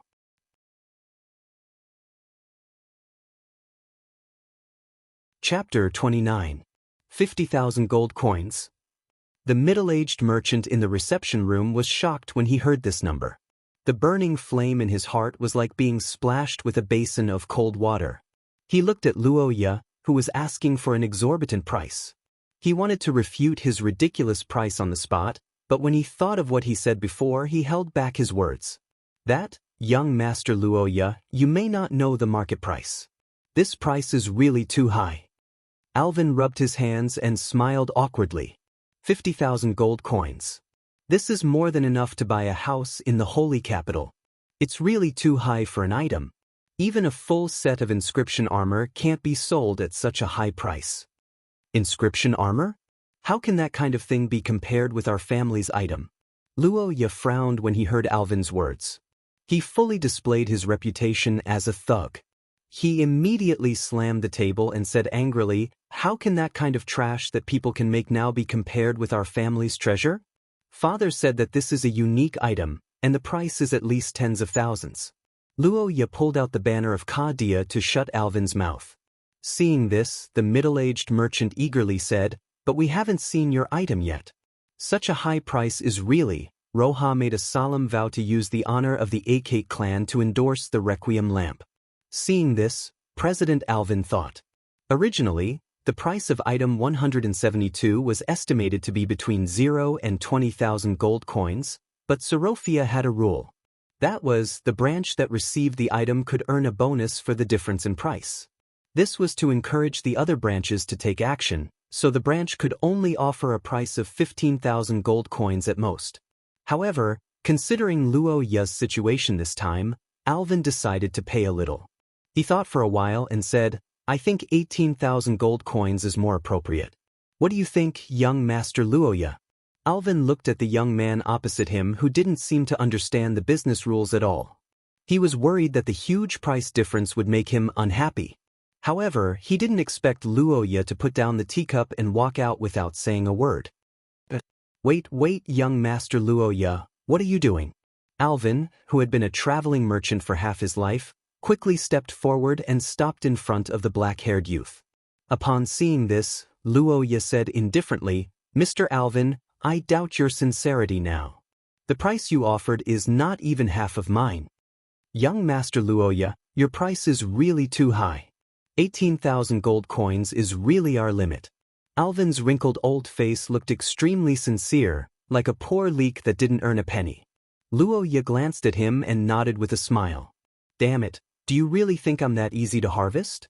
Today, I will let you experience the sharpness of the feudal scythe." "So that's how it is. Looks like the Sorofia branch in Akate City is still not big enough. What?" With a slightly disappointed expression on his face, Luo Ya reached out and patted Alvin's chest. "President Alvin, I know that your branch's financial resources are limited, so I won't make it difficult for you. I will go to the Holy Capital for Her Royal Highness birthday party in a while. I believe that the Sorofia branch in the Holy Capital should meet my needs." Luo Ya's words made Alvin's eyes widen, and then cold sweat dripped down his back. Wait, this isn't right. If what Luo Ya said was true, then Alvin was about to lose not only 2 sales that would make anyone envious, but also his evaluation in the entire Chamber of Commerce. The Holy Capital's theocracy headquarters was actually only half a level higher than Alvin, but they were indeed much richer than him. Considering Luo Ya's situation, the Holy Capital's theocracy headquarters was likely to accept his things, and then add fuel to the fire in the report to smear Alvin's internal competitor. Marquis Akate didn't sell things in Akate City but went to the Holy Capital instead. Is it because he likes to ride carriages? The headquarters couldn't even receive the things they urgently needed. Isn't this a problem? Not only would he fail to earn any merits, but he would also be criticized for being incompetent. This was something that Arvin could not accept no matter what, especially since the president of the Holy Capital's main store was an old friend of his. He had received a lot of care from the president when he was young. Thinking of this, the president gritted his teeth and gestured with his hand. "Young Master Luo Ya, don't get too excited. How about this? I can make a promise. If there is no problem with the things, I am willing to pay 25,000 gold coins."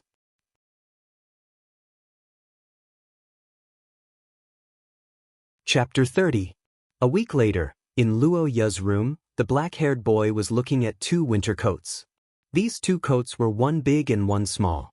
The big one was for men, and the female one was for children. There was no doubt that these were the clothes that Luo Ya personally went to the Sorofia Chamber of Commerce to order a week ago.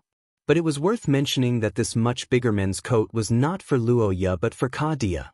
When buying the clothes, Luo Ya recalled his memory and found that Luo Ya had not bought anything for Ka Dia in the past 10 years. Thinking of this, Luo Ya, who happened to make a profit, paid for a coat out of his own money to express his gratitude to his cheap father. Due to the transaction between Luo Ya and Alvin, the branch president paid a lot of attention to Luo Ya's affairs.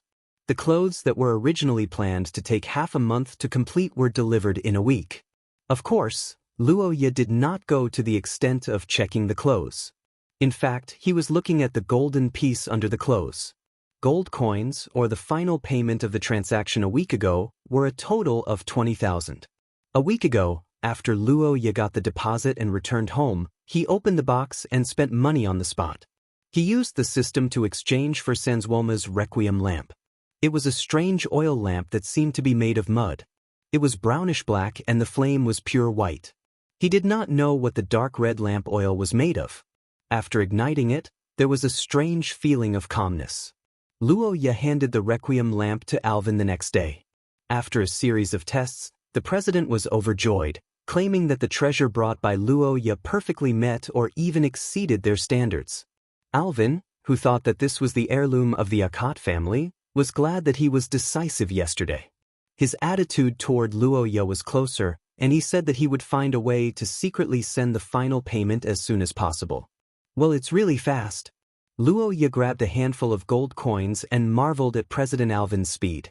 Considering that the item probably had to be sent to the headquarters of the Rosetta Sorofia Chamber of Commerce, and then they had to contact the buyer to pay the balance, 1 week was simply too fast. Originally, I only needed 1,000 gold coins to purchase the limited time discount item, but I didn't expect to end up with a price of 25,000 gold coins. After deducting the 5,000 gold coins used to exchange for the Requiem lamp, I still had a total of 20,000 gold coins. It wasn't an exaggeration to say that this was a huge sum of money. It was more than enough to buy a decent house in the holy capital. The Akat family was one of the 5 great noble families. If their territories and other assets were included, their assets would be close to 10 million gold coins. However, these were all fixed assets. Just like how no noble would sell their city walls, the money they could take out directly was probably only a few 100,000 to 1 million gold coins. From the looks of it, Luoya could be said to have reached the wealthy class in one step. Unfortunately, no matter how much money he had, in order to become stronger, he had to become a rich sow of the system. Thinking of this, the money grubber Luoya's heart was filled with sorrow. However, as the saying went, there were gains and losses. He had never forgotten why he had worked so hard. Compared to his life, no matter how much money he had, it was nothing. Besides, if he was strong, why would he be afraid of not having enough money? After mentally preparing himself, Luoya pinched his hand and lifted the pile of gold coins that were emitting a charming golden light. He put the 2 money boxes into his storage cabinet and sent the clothes to AI Lizzie and Ka Dia first. Not to mention anything else, it was important to first gain a wave of favorability. Besides, Ka Dia was on leave today.